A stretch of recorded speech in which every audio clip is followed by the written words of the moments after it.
What a weekend. What a weekend. What a sports-filled weekend. Combat sports-filled weekend, specifically. Of course, yeah. I didn't watch anything else. Wow. But combat sports. Yeah. It was a especially good weekend for the UFC, not just in a vacuum, but comparatively speaking. Yeah, I was young Coop and I were in Northampton, Mass. You were hanging with Mr. Cooper? Do you hear something? I thought I heard that. That was you talking. No, not the sound of mirth and good cheer spreading. I was about to say, if it was merriment, that was yourself. Yes. No, joy bringing, I know. It's the campaign of joy. Everyone's stupid. We didn't need joy. Yeah, no, we certainly did. We needed fucking crime to stop and our taxes lowered. Our idea of joy was if CVS would stop locking everything up. Yeah, exactly. That's joy, but I can just go and buy deodorant. You fucking pronoun in the bio-having idiot. Yeah, we wanted the laundry detergent to not be under lock and key. Yeah. Anyway, so we were debating. Am I going to watch? We wanted to watch the Tyson fight just because of, Tyson's fighting. Yeah, cultural moment. But I'm like, do we want to wait an hour and a half or 2 hours to a bunch of fights I don't give a fuck about, and then drive late to Pennsylvania? So here's what we decided to do. We did the gig, brought our luggage, left directly after the show. What time did the show end? About 9:30. I did a meet and greet, so 9:40 something. They said Tyson wasn't scheduled to go on until 11. So I'm like, we'll be an hour and 15 in. I get Netflix on my phone. We'll just pull over and watch it. It's 8 2-minute rounds. And that's what we did. We drove, and they kept pushing it back. And I'm like, if we were in the room, do you know how fucking furious I would have been? If you're sitting there waiting, and it's like 11:30, 12, and I heard it kept buffering. When they badly. said it did buffer badly, I mean, a lot of people said mine didn't buffer, but also, so number one, when the women's fight ended, and the women's fight was amazing. It was great. That's what everyone was saying. I have not watched it. You should go back and watch it. But I heard the awesome. decision was abominable. It was a terrible decision. That's why boxing sucks. Yes. It was I can't watch it. It sucked, too. It was like this amazing fight, and then it was ruined by the decision. I don't know why the corruption, and it's got to be corruption in boxing or absolute incompetence. I don't know how people still enjoy the sport with that. They have to do something because it makes it to be unwatchable. Like, because you can't invest in anything because there's so many bad decisions. Right, like, you can watch a fight and know who won and then go, it doesn't mean anything because they'll just say whatever they want. Didn't they screw her twice in a row, too? Again, I'm so unfamiliar with boxing, but I guess Jake had referenced the fact that they fucked that same fighter on another fight, too. I think it was the first fight that the two had. I think that they two fought, this is a rematch, they fought at Madison Square Garden. Oh, she got screwed twice with the same opponent? And I think it was controversial the first time, but this time it was really like... egregious? The announcers, like Mauro Ranallo, who knows... Who's the best? Yeah, he's like he was befuddled by the decision. He didn't even know how you could do it. Everybody from, I don't know boxing enough to be like these judges don't know what they're talking about, but I do know when the announcers and the crowd and the internet and everybody watching is going like, everybody rates it differently by a point or two, but they all rate it for one person. And then the other person gets I think it was a unanimous decision. That you're like, what? You're like, what the fuck? That's why I believe in open scoring on some level, because open scoring is when combat sports are the only place where you don't know who's winning until the end, and it's all for the dramatic build-up and the dramatic moment. But if you have open scoring, like, you literally know who's winning each round at the end of the round. That does take some of the fun out of the last moment. But it also, how fun is it when there's like bad decision after bad decision, fighter getting fucked after fighter getting fucked? Like, how much fun is that? But if these stupid judges, if every single, in between rounds, their scores were up there for everyone to see, then I think that it also might change the way you approach. Like, if that woman knew she was losing, Amanda Serrano. Maybe she would have approached and gone for a knockout. I didn't see the fight, but it drives me crazy, the bad judging. Yeah, Katie Taylor headbutted her multiple times. She got called on one of the headbutts. She lose a point? She lost a point once, but I think they counted. I mean, it was the first. So Amanda Serrano had this nasty gash above her eyebrow, and it was like one of those cuts where you could see the flesh folding over, like it was something you get used to seeing in MMA. But that seemed like it happened due to an accidental headbutt. And then there was a headbutt that Katie Taylor got called on. See what I Oh, mean? yeah. It was brutal. And that's a bad spot, too, because that's right over the eye. Like, right over the eye or in, like, the eyebrows is such a bad place because you're going to bleed directly into your eye. And they had to stop it for a second to, like, fix her vision and ask if she was okay. But she immediately was like, yeah, I'm fine. Let's go. Yeah. But, yeah, so everybody kind of scored the fight for her, for Amanda Serrano. And then Katie Taylor ended up getting the unanimous decision victory. It's really crazy. Like, it's like, what the fuck are you looking at? Like, again, when announcers and when everyone is seeing it one way, you're like, okay, this is not just me not knowing some intricacies of boxing, because the announcers know the intricacies of boxing. Other boxers know it, and when they're all saying the same thing. Yeah, so when everyone says it, just bad judges. Right, and it sucks, too, because that's the fight that you watch and go, okay, like, boxing still has something left in it as a sport. Like, there's a handful of fighters, you know, Gervonta Davis and Ryan Garcia and these two, and, you know, like a handful of people. But when it's like you see the one fight on the show that makes you go, oh, boxing still kind of rules, and the judges hit you with that, you go what you just said. I remember why I got so pissed off. I hate it. I never watch it for that reason. It was Triple G against Canelo, I think, was one of the fights, and Triple G was undefeated at that point, and they fucked him.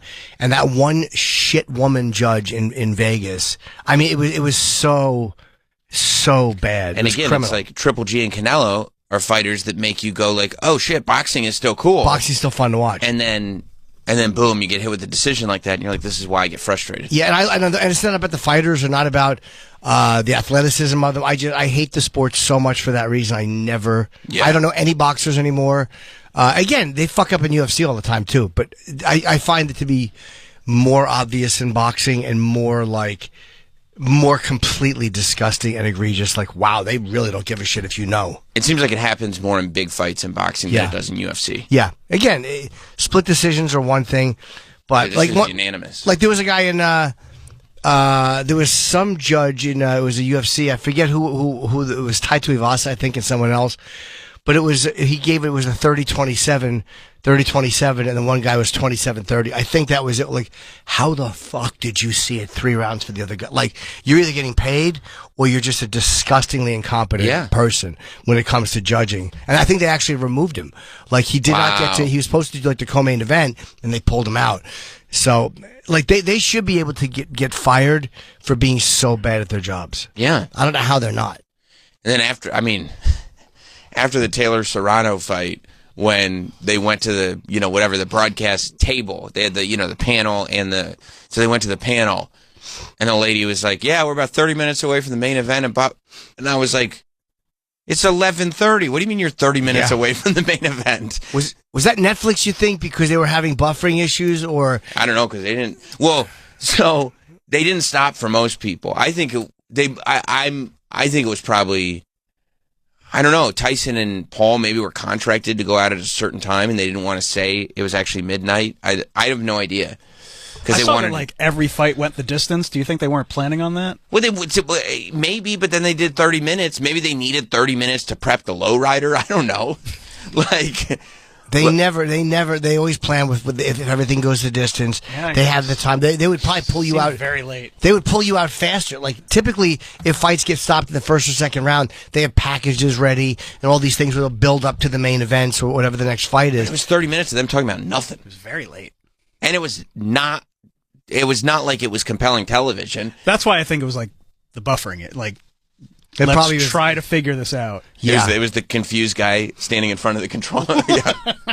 My buffering wasn't a problem, and I think it might have been because That's what I heard. Yeah, everybody. I think it was because I realized later that I wasn't watching live.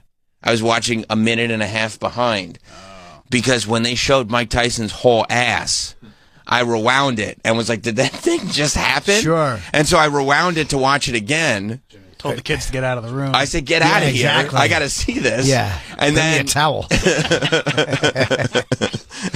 and then I had never fast forwarded it back to live. So I think that watching it on a minute and a half delay relieved me of some of the buffer strain. I don't know if that's how the technology works. You might be right, yeah. had a little bit of buffering problems during this women's fight, and then I realized that the problem stopped after I rewound to watch Mike Tyson's whole ass be shown. I had did I have any, on the phone we had a couple times it stopped, but it wasn't crazily bad. It was like fairly, it worked okay. We just pulled into a gas station and fucking sat there, put the phone on. Did you watch live? Oh, live, yeah. And it was fine. No, there was a couple of stops, but I couldn't tell. Is it my reception from being on 5G? Sure. Or is it the Netflix? Sure. Johnny in Long Island. What's up, Johnny? Hey, just a quick note. I was going on FanDuel to bet on that Tyson fight, and the time it had for you to bet on it was midnight. You could bet up to midnight Eastern time on that Tyson. So they knew it was going to midnight, or someone did. Yeah, that makes a lot of sense. Thank you, Johnny. That's probably what it was. They probably have to give the gambling sites a time to cut off the gambling. When something gets delayed, like these sites like FanDuel and DraftKings, they just keep leaving it open. It's not necessarily interesting. Well, that's what I thought, but I mean, did they say if a hockey game is delayed because there's a big pregame ceremony or something, like they'll just continue to adjust the time. It's easy enough to just flip a switch and go like, okay, now we're going to turn it off when it stops. Yeah. No, I assume that too, but then I'm like, is he saying he was there earlier and they said they'll bet till midnight? I don't know. But I was. A lot of people had a lot of negative feelings about it. Mm-hmm. I didn't. I loved it. I kind of am more on your side with it, to tell you the truth. I mean, look, not a great fight. It was not. No. I was happy. I thought Tyson did well for a 58-year-old. Tyson came out. Excuse me. He had something wrong with him.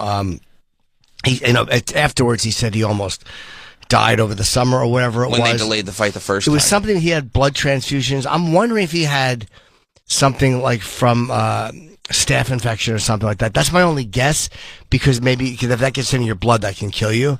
So whatever it was, he had something bad happen. 8 blood transfusions months before the Jake Paul bout.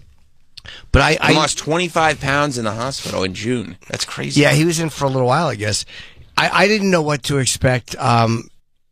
Tyson, you could tell immediately, like a round in, he's 58 years old. I mean, it is what it is. I was just really happy. Mike got a great payday. Mm-hmm. This was about me. Everybody was saying to Mike that they loved him and like, hey, we're enjoying just watching this moment. It actually made me like Jake Paul, because I feel like he could have knocked him out and he didn't. He could have hurt Mike and he didn't at one point. And I felt like him pulling his feet, put up the gas. Maybe it was for selfish reasons. He knew everybody would hate his guts irredeemably. Not as the villain, but as a guy that they just didn't want to look at anymore. But I like the fact that he didn't go all in and try to hurt Mike. I really like that. I thought he looked very unimpressive, Jake Paul. Well, he was. I thought fighting. He was fighting like. He knew he was fighting a 58-year-old guy who, at one point, if they were both at the same age, this would have been over in 45 seconds. Everybody knows that. You mean Tyson would have killed him? I mean, everyone. Yeah. It's not even a maybe. Right. It's not even a. I watched his fucking Trevor Berbick fight again when he. I mean, it's just. And this was a heavyweight champion. Right. Michael Spinks was a heavyweight champion. So everyone knows that. So you just like, what is it like to watch a 58-year-old guy fight a young? And now you see that's what it is. Yeah, I thought Tyson was moving well. Yeah, but I mean, by the second round, it was like, okay, Tyson is having trouble in there. I mean, yeah, I do think it's funny that Tyson was like, oh, okay, if guys are just, not really going to hit me much and let me last in the ring, I probably don't have to retire at all. Because he said at the end of the fight, he was like, I think I'm not done. I think I'll have some more fights. Didn't he say Logan Paul? Yeah, I'll fight you. I don't know, maybe your brother. And then Logan Paul went into promoter mode instantly, and he was like, I'll fucking kill you. And now we're like, okay. Now, I don't think Mike Tyson's not, because everybody watching was like, this isn't a real, by the second round, it's like, this isn't a real fight. And when Jake Paul, didn't do anything to him, you're like, okay, this is just a display of we can all watch Tyson again. And I was happy for Mike. That to me was the big, and people didn't get charged. It wasn't a pay-per-view. It wasn't a pay-per-view. So I like the fact that you got to see, Mike just got to get $17 million. I was really happy because he got so fucked for money in his career. That to me made me very happy. And the fact that Jake didn't hurt him. I was glad he didn't get hurt. Yeah, I mean, fight got booed. Like, everybody in the building was very unhappy get it. with it. Yeah, it wasn't a great fight. No, it wasn't. Yeah, and it'll be interesting to see what Jake Paul, like, does next. Because it didn't see, like, you didn't watch that fight and go, like, oh, Jake Paul is, like, a real boxer. Like, oh, I'd love to see Jake Paul against somebody. Because, I mean, you watch that and you go, oh, he'd get killed by anybody who does this professionally. He'd get murdered. I didn't think he looked, it was hard to tell. I didn't think he looked bad because, again, he was in a weird position of fighting somebody who's a lot older, who, again, was ruthless in the ring. But, again, the age, you just can't get around it. People also got their hopes up, I think, because, like, my wife was asking me if I was going to bet on it, and I said no. No. Because my heart and my brain are not telling me the same thing. You got to bet with your brain, but I don't want to bet. I don't want to. I wouldn't bet against even though I know what's going to happen. I pick with my heart all the time. Yeah, like I would have to bet. Yeah. On Jake Paul, and I don't want to do that, so I'm not betting on it. But I think when Jake stepped on his toe at the weigh-in and Mike slapped him across the face, and also grabbed his nuts in his Versace bikini briefs at that weigh-in, people were like, "Oh shit." Psycho Mike is back. And then halfway through the women's fight, he's just walking around with his whole ass hanging out. It's like, oh, this guy's fucking nuts. Here we go. And you get your hopes up. You know what I mean? You get your again, you turn off your brain, you start thinking with your heart, and you're like, oh, maybe the madman is back. Maybe the animal. And it was like, if he wasn't going to knock his head off his shoulders in the first round, it wasn't going to happen. Yeah, you knew he only had, 8 2-minute rounds is not that long, but again, it's easy to say when somebody like Jake isn't punching me. Like, you're not just exercising, there's a guy trying to knock you unconscious. Right. But I did like Jake. It seemed like it was a lot for both of them. I mean, Jake Paul seemed winded. Yeah. Like, Jake Paul seemed like he was, exhausted by the end of it. When you watch a guy his whole mullet was sweaty. If he would have knocked him out, like, really hurt him, people would have hated him, but not in a way of I want to see him lose. Like, who I want to see him fight Ngannou. That's the fight I want. That's the only Jake Paul fight I'd be interested in at this point. Yeah. Would be if he fought Francis, which obviously won't happen. No, it won't. It wouldn't last long. No. But I mean, if he wants to fight up at heavyweight, what was he? He was 220. Yeah. He can do it. Yeah, I think he was like 227 when he finally weighed in. Yeah. He was heavy. Yeah, and Tyson was 228 points. Yeah. Right? Yeah.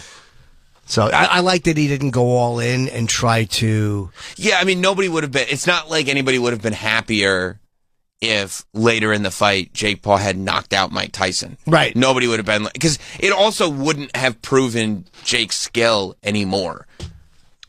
It's not like anybody would have looked at that and been like, "Oh, that was a very hard thing to do." Like, Tyson was out of it by the third round.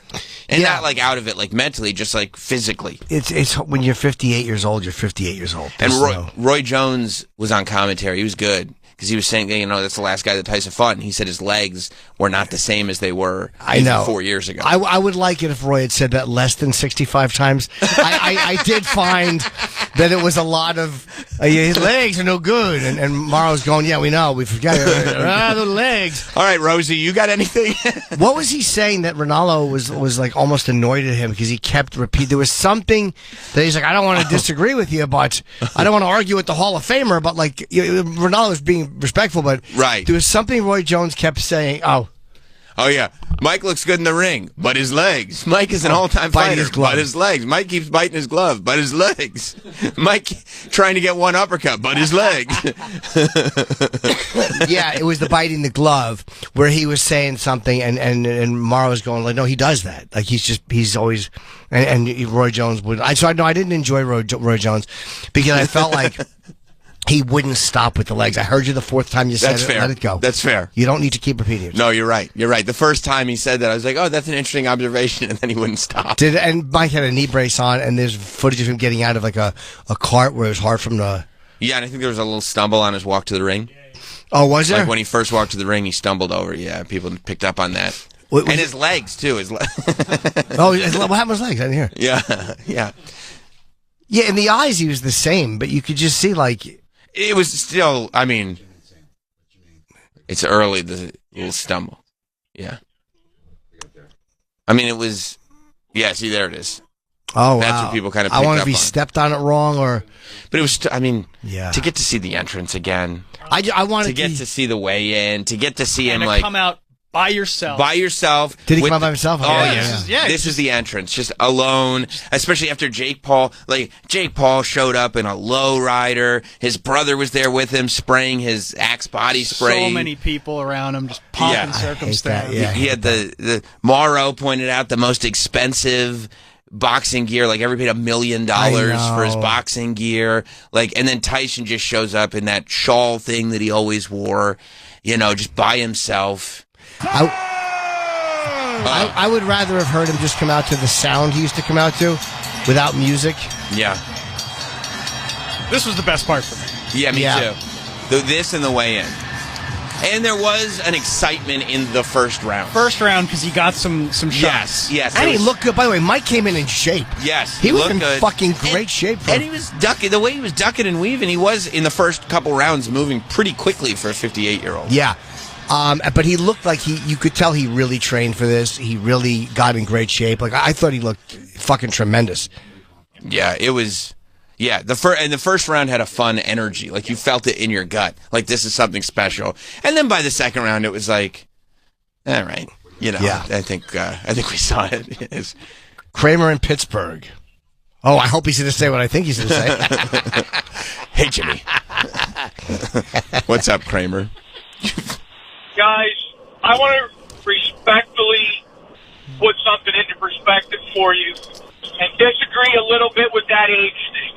Okay. My boxing and MMA trainer is 57 years old. He will kick both of these guys' heads off. Yeah. Now, the thing, I know you're going to say, well, it's not professional. He trains gold glove boxers, and guys that are 18, 20, 25 years old, he'll knock them through the ring. Yes, this is Mike Tyson isn't in his prime. He's far from it. But there's still guys out there that can do it. And we wanted to see that.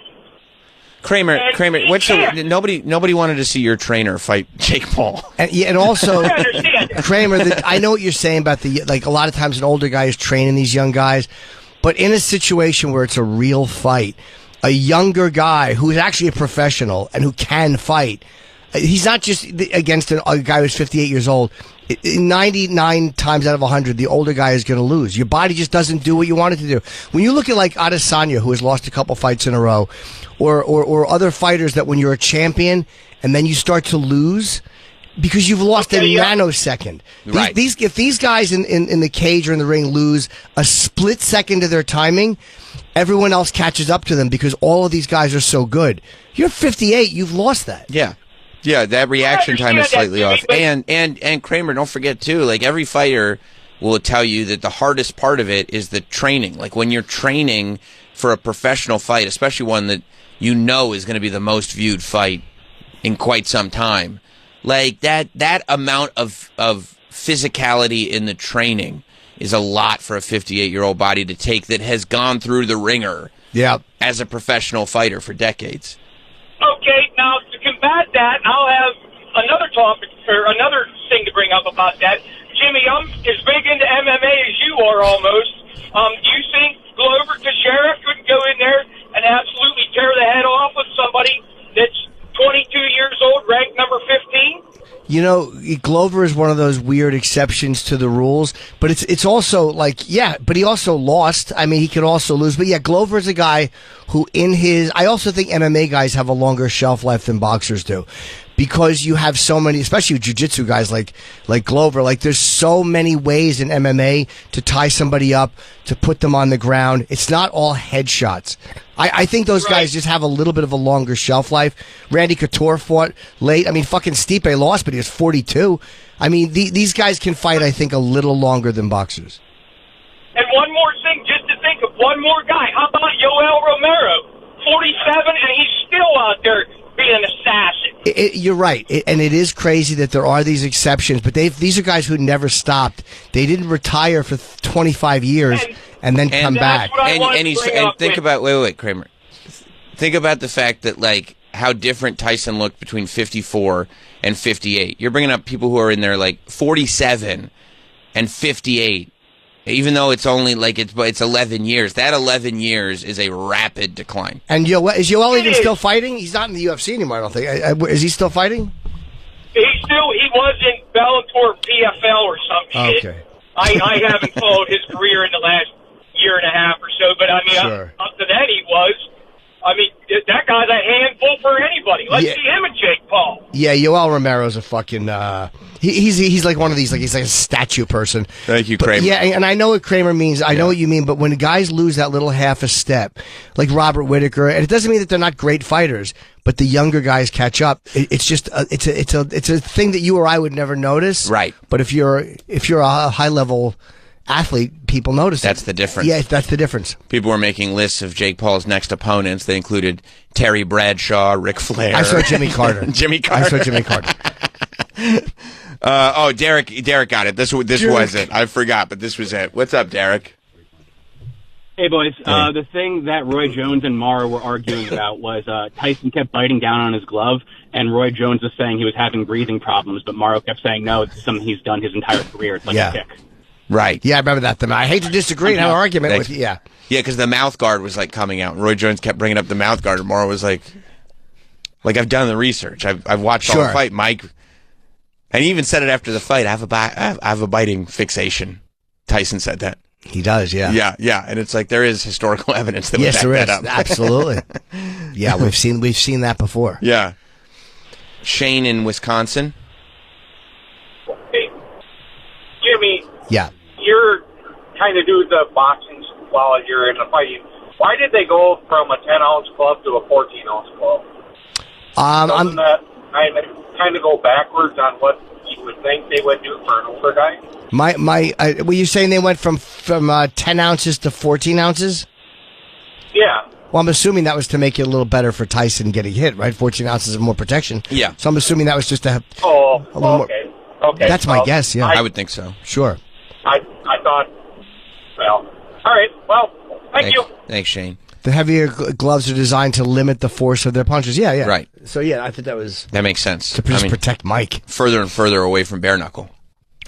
Yeah. Right. I mean, that's why those little fucking MMA gloves are, it's a little harder to protect. It's harder to fucking keep a guard up because a fist can come right through. Yeah. Whereas big gloves can stop something, but a fist flies right through. I saw, and we'll talk about UFC because 309 was amazing. Incredible. But I saw that they'd been using new gloves, and a bunch of the veterans stepped in this time, John Jones included, and said, no, we got to go back to the older ones for this. Yeah, I don't know what they liked about the older gloves, but the stitching is a little bit different. It's supposed to, I think, prevent eye injuries and cuts.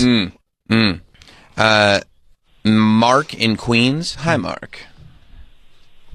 What's up, Sammy? What's up, Jimmy? bud? Hey, buddy. Hi, Mark. Hey, guys. Remember the videos they were posting of Mike looking real swift in the ring? Yeah. Dropping his sparring partner. I don't know how old those videos are, but all of a sudden he's limping into the ring, and there's moments in the fight you catch where he looks like he's ready to throw it and counter, and he kind of stops himself. And, I mean, I'm not a big conspiracy guy, but I don't know, man. I mean, Jake had more to gain from winning than Mike did, honestly.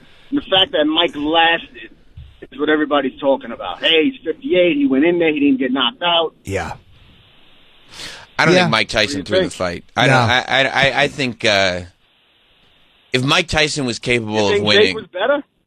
Well, I mean, I think that Mike at 58 is not the Mike that we want. You know, he's not. Right, but he wasn't moving at all. Like his legs were just like he was like stuck in the mud, and that's not the videos I've seen. He was moving real well in the ring. But when you're training and you're hitting pads, it's different than if you make a mistake or if you throw your hands wrong, you get knocked out. Like there's a guy across from me this time. Absolutely. Yeah, you know what I mean? There's a guy, he's fighting a young guy who, look, do I think Jake is ever going to win a championship? No. But he's a lot better than people who hate him want to say he is. He can, in the capacity that he does it, do very well. He's still a guy who can hurt you. Also, I think Roy Jones covered some of the leg stuff over commentary. I didn't catch that. Yeah, he mentioned he did mention. Okay. I was wondering, why don't they talk about the legs? I thought the mouth guard thing didn't get enough coverage either. Yeah. Thank you, Mark. Paul in New Jersey. What's up, Paul? Hey guys, you guys are completely missing the top story of this entire card. Mm-hmm. Who knew Rosie Perez was such an MMA expert? Well, especially for the main, I thought I was going to be really bugged by Rosie Perez. Where was she? And I wasn't. She was in the booth with them. For the boxing? 100%. Oh, I didn't even hear it. I didn't even know it was her. Morrow, Roy Jones Jr., and Rosie Perez doing the commentary all night. Well, apparently her and Tyson are friends. Like, she knows him a long time. Maybe he put her there. Or maybe they were just like, hey, this would be kind of cool. Because that was his son that interviewed him when he showed his ass, right? Mike Tyson, I think, I found out later that was his son. So I think maybe, wanted people around him, which makes sense because he embraced him after the interview, and I thought that was nuts for a second. And then I found out it was his son. I was like, oh, okay, that makes sense. But also, he could have worn pants. Did you see? Thank you, Paul. Did you see this, Jim? I did see his ass. Yeah, I didn't see the interview. What's your prediction? Vicious win. Vicious win. Thank you, Dad. He said, "Thank you, Dad." Love you too. Like, why would you leave it on? Why wouldn't you? I mean, the broadcast, I'm going to be 100% honest, had already been marred by questionable production decisions. It was not a great television broadcast from that perspective.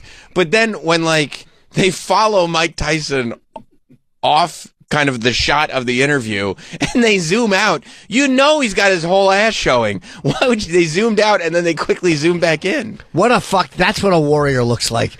Look at the fucking cheeks. He's in great shape. He is no in great side shape. fat. Mike looks great. No, he does. And he's got good glutes. He has too. fucking phenomenal glutes. But and then when they came back to the live, Rosie Perez was the one who goes, I don't know if we needed that butt shot. Yeah, I was like, what?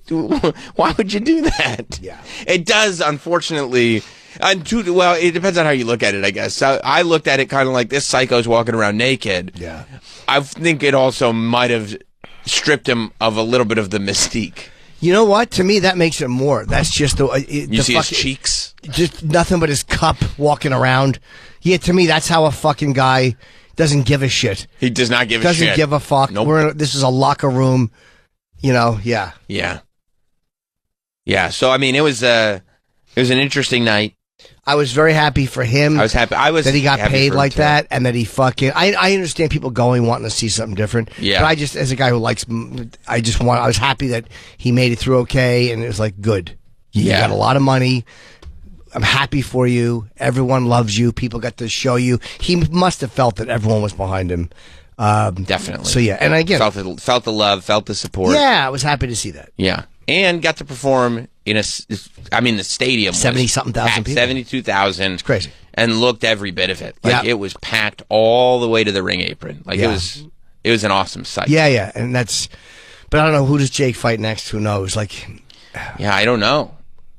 I mean, you can't repeat this level. No, because no one else holds the mystique. Again, the only other fight that would hold interest for most people, unless he's just fighting professional guys for less fanfare, would be Francis. Because again, he's a guy who has that. He's an MMA fighter who did box. And then and most importantly, you actually believe Jake's going to get his head knocked off. And that is a huge selling point for these fights. You want to see Jake Paul get his head knocked off. Yeah, even though I think Francis walks around 250, 252. I mean, that would be just an ugly. He got knocked out in the last fight. Francis did? Yeah. Not by Jake Paul. No, by another professional boxer. Yeah. But I did think that by comparison, UFC 309 looked even more impressive. I mean, I read too. Of course, they sold out Madison Square Garden. That's not a surprise. But I think that the gate that they set was over $16 million. $16.6 million at the gate alone. Yeah. That's how hot this ticket was, how big UFC has gotten. And yeah, I mean, you knew it was going to be a special night when Trump walks in with the whole cabinet, by the crazy. way. I loved it. $17.7 million? Wow. Man. All of them. You knew he was coming. He rolls in with the whole cabinet like it's a clique. Yeah. And this is how he's carrying himself differently now. When he was president the first time, Trump brought people on, I think, that were more traditional, that I think People told him, you need to legitimize yourself. You need to get these career politicians. You need to get this person. Now, he's just rolling with his crew. And if you're not part of the crew, you're out. I'm not dealing with any of these people anymore. And that's Mike Johnson, I think, behind him, Speaker of the House. Yeah, that's right. Speaker of the House is rolling with him. And then there was RFK. There was Tulsi. Tulsi. Although the kids. I don't know. Oh yeah, Don Jr. Eric was there. I don't know if I like his Matt Gaetz. Matt Gaetz. I don't think he's a great Secretary of State pick. I think that's the overwhelming. I think he's trying a little too hard to keep loyalists next to him. It's like, I get it, but that's exactly right. Because there's something he wants to get done. By the way, look who he's not. And Kid Rock's there. You know who he's not rolling with? Stupid JD. Loser JD. It was Jerry Roll. Jelly Roll. I call him Jerry Roll. Jelly Roll. Jerry Roll. Like the amount of... Who's that? The Jerry Roll? Is that everybody's favorite Jerry Roll? Yeah. You're right. JD's not. I just realized that as we were watching live. JD doesn't get to roll with the crew. Don't they usually keep them apart in case there's some sort of catastrophe? Yeah. I guess, but I mean, you would think separately. You would think that he wouldn't roll. I've never seen anybody roll with their whole cabinet. I mean, that's unbelievable. Yeah, it really is. I wonder if that was part of it. Just so you know, President Trump, whoever you choose as vice president, you will never be able to hang out with. Oh, definitely J.D. Vance then. Definitely J.D. Yeah, and then I was wondering. You got, by the way, that's a great. By the way, it used to be like you never know what's going to happen when he walks into an arena. Yeah, babyface pop. You kind of knew this pop. was going to be, and you just I hadn't heard that he was going to come, but it's pretty. It was pretty obvious. Yeah, he's going to show up for this. And he sat up there cage side, and it's interesting because not the whole cabinet can't sit cage side. You know, the RFK was a couple rows back. Right, so he sat up cage side. Kid Rock got to sit up there, and he chose Elon to be in the number 2 seat. Yeah, Elon got to sit up. Sure. Otherwise, Elon could have literally bought the building and the entire organization. That's right. He's like, Elon, would you mind sit? I don't think so. Okay, you'll sit up front then. The amount of Secret Service and security, because Elon has, I think, like 30 guys he travels with. I'm sure. I mean, he's a very protected guy. Yeah. The amount of security in that little area has got to be insane, and throughout the arena. Insane. But and especially because he wants to roll in without, a ton of Secret Service around him. He just wants to roll in looking like, I'm rolling with this clique here. Yeah. Kid Rock. Kid Rock's got a good gig. He's got a great gig. I tell you, all these people fur coat that were like, the scourge of the earth because they were supporting this guy. Kid Rock? Now? Never. Now the investment is all it's like Bitcoin. Like, you know what I mean? Everything's paying off for these guys. And you never sold your Kid Rock. No, I didn't sell Kid for the record. I got out. Yeah, you've been out for a long time. I've been out for a while. I will be honest. I sold my Kid Rock when it was 19. Yeah, no. I mean, he never did anything bad enough that would make me turn off Bull God. No, I mean, I can't think. To me, that was what was bad when he came out. Yeah, unfortunately, I'm not a fan of that. Yeah, the one thing you couldn't take about Kid Rock was the music. I love watching the Secret Service guys though. Like when you see just the way they're eyeing everybody, and they just don't care about the situation. They're walking through. They got their eye on everybody. They're not looking at him. Yeah, it's really interesting to watch those guys. Yeah, everyone was there. Yeah, everyone was there. Yeah. Dana put Brianna Chicken Fry in his section too. Oh, did he? Yeah. It was a sight. And then, oh my God, John Jones, not only knocking out Stipe, but immediately he knocks out Stipe, and I mean, it could have been a painting. It was so artfully done. It was amazing. Well, Stipe was big. He was bigger than I expected him to be. They think he came in like 250, and he seemed like he just wasn't moving. He was a little sluggish. It could be 4 years of cage run. Like he hasn't fought in 4 years. And Jones is just so fucking good. He's amazing. And they said, what was he said that kick that they practiced for months and months and months, hours a day, every day. Like that kick was the little thing that he was waiting to hit, and he nailed it. Because the body, he said, again, Stipe has a granite chin. It's very hard to knock him out, so they figured they would go for the body. Yeah. And Jones is just so good at kicking the body. He's so long, that fucking teep kick straight ahead, which is just awful. Yeah. And then immediately after knocking him out, He does the Trump dance. Yes, he does. Jones is smart. He's a smart guy. He is. He knows how to market. Yeah. He does the Trump dance, jumps over the cage, and hands the championship to Trump. There was a weird moment, too. It was Oliveira Chandler. And, Oliveira won the fight. That was a great fight. It was a great fight. I really liked Michael Chandler, but Oliveira's just fucking too good. He's amazing. And he's also had a long layoff. He had like almost a year and a half layoff, maybe more. But Oliveira jumped the cage and he just walked right by Trump without saying anything. And it's like, I get it if you hate him politically, but he's still the president. Yeah, like I wouldn't. There's no politician, no matter how much I disliked him, that I wouldn't be respectful and just say hello if they were right there. Right. Yeah, even a not hello, like whatever it is. Thank you for supporting the sport. I mean, yeah, believe me, Kamala wouldn't have been coming here. Or anybody else really wouldn't have been coming. Clinton wouldn't have been coming here supporting UFC. Right. Especially with the whole clique. Yeah, you put the whole cabinet to MSG. I mean, rolling up with the whole cabinet. It really is crazy. It's insane.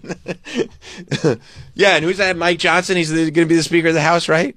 Is that his? He is Speaker of the House. He is the Speaker of the House, which means he's third in line. But I just love too that like he's like a politician. Yeah, and it's just kind of morphing into this crazy Trump politician life. Like he's like, no, come on, Mike, we're going to the Garden, we're going to UFC, because they flew in. They were watching the fights, like the prelims, on the flight. Oh, they just landed? I think so. Like he landed private because I saw a picture of them watching the prelims on the flight, and then they got right back on the plane after. They literally came in and left. It was late because it was 10. It was just as the fight was starting, or the pay-per-view was starting. My wife is obsessed with keeping up on, Flight Tracker or whatever, partly because that's what she does. Sure. But like we're sitting there watching TV and she's like, that's weird. She's like, this flight just popped up out of nowhere over the water about to land in New York. Oh, so she just checks. But I mean, it was not on the radar. And then as it's landing, it pops on the radar. Wow. And I jokingly was like, oh, maybe it's the president. And then when we saw clips that Trump was at UFC, I'm like, that's exactly what it was. Who it was. That's because crazy. It was on the radar, and then like just as quickly it was off the radar again. That's amazing that he came. That's the beauty of it. It's like exactly how long it will take you to get there. Yeah. There's no delays. We're landing. We'll be in the car. There will be no traffic. Right. He's chilling at Mar-a-Lago with the crew, with the clique. And I bet you they left. I bet you that they left at 7. They probably left 6:30 or 7 o'clock. Had dinner. McDonald's. On the plane. They probably on the plane. We're going to go to dinner, and we're gonna. They probably had a nice dinner at Mar-a-Lago.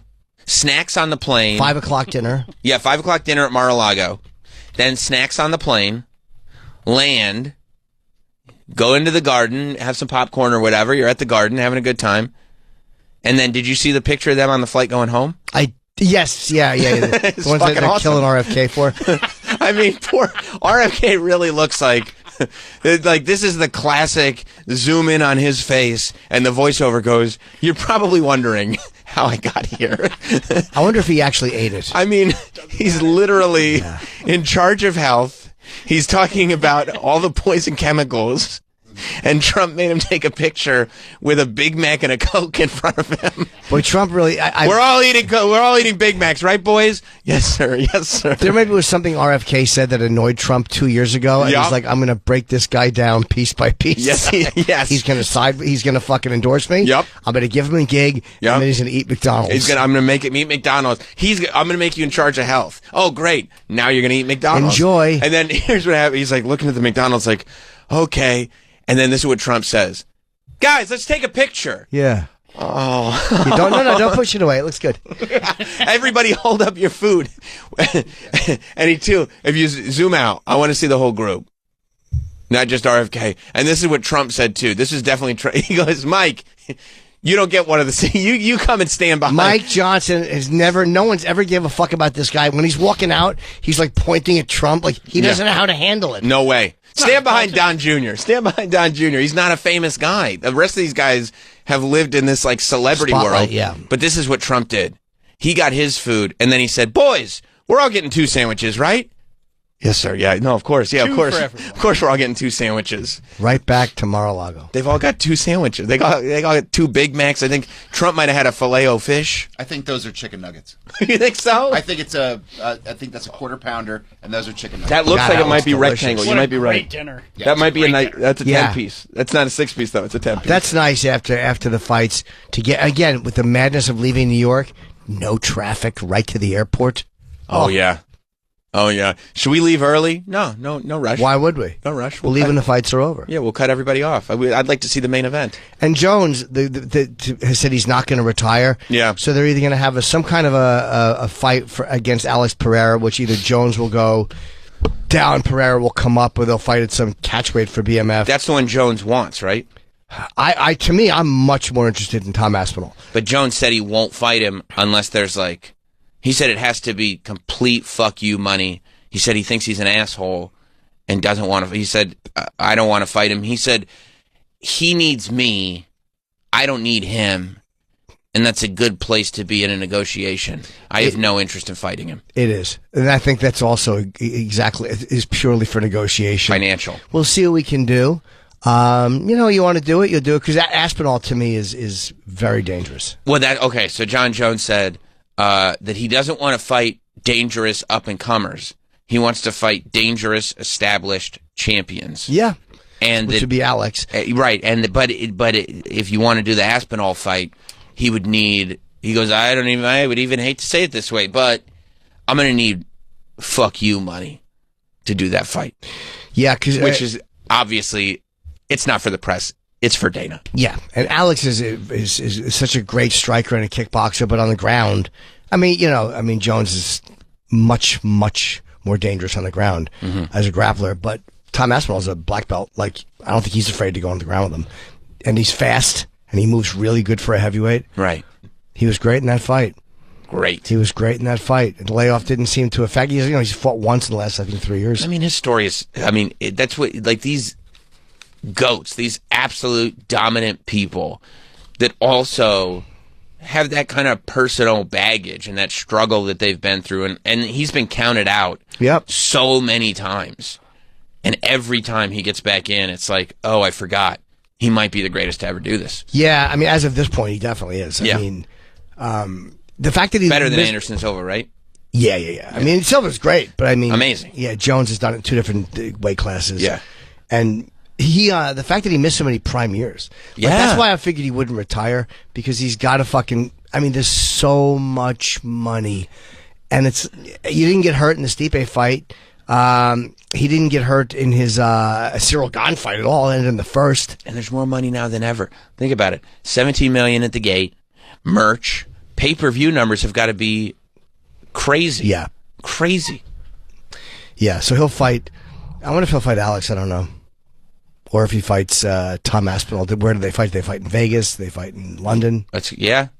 Tom Aspinall, I think, is the fight that people really want. Yeah, that's the fight I want. I would love to see Pereira against him, but I think Jones definitely wins that fight. If Alex can't get a hold of him, with a punch, I think he wins that fight. It was so funny. I saw this one Twitter thing that somebody put out, this video of because John Jones's thing is he thinks Tom Aspinall is disrespectful. He's been disrespectful, and I don't like that. So I'm not, which feels like a negotiation. Of course because it is. On Twitter they go, one of the many examples of Tom Aspinall being a bad guy and disrespectful, and it's just a post-fight interview where Aspinall goes, all the respect in the world. I have nothing against him as a human being, but I do think I'm a better fighter than John Jones. Yes. It's like, what? He knows Tom is a fucking animal, too. Being a nice, polite Brit. Yeah, but happens to be extremely good at fighting. Yeah. So that's the fight I'm dying to see. Yeah. But that's one that I think Aspinall could win that fight. Yeah. You think Cheryl Hines texted RFK, did he make you take a picture with a Big Mac? Did he make you eat a quarter pounder? Take a bite, Rob. Take a bite. We all want to see it, Bobby. Take a bite. I guarantee you she just wrote WTF ? The guy kills his own food. He kills his own food, eats it naturally, and now, no, we're all getting McDonald's. It's funny, nobody picked up on the fact that he was there at McDonald's either. RFK? Yeah, Nobody mentioned that. No, I didn't hear that. Nobody mentioned that. No one picked up on that. I'm obsessed with just leaving and getting to the airport fast. What a fun life that is. I mean, it's a fun life. And I think that this time Trump is having fun with it. Although he's like, I guess he's having meetings with, not only, he had that meeting with Biden, obviously, which is normal to, talk to the transfer thing, but he's, they said, I just saw a thing where like, he invited Morning Joe to Mar-a-Lago. Like the Morning Joe guys, they went there. They did not on TV.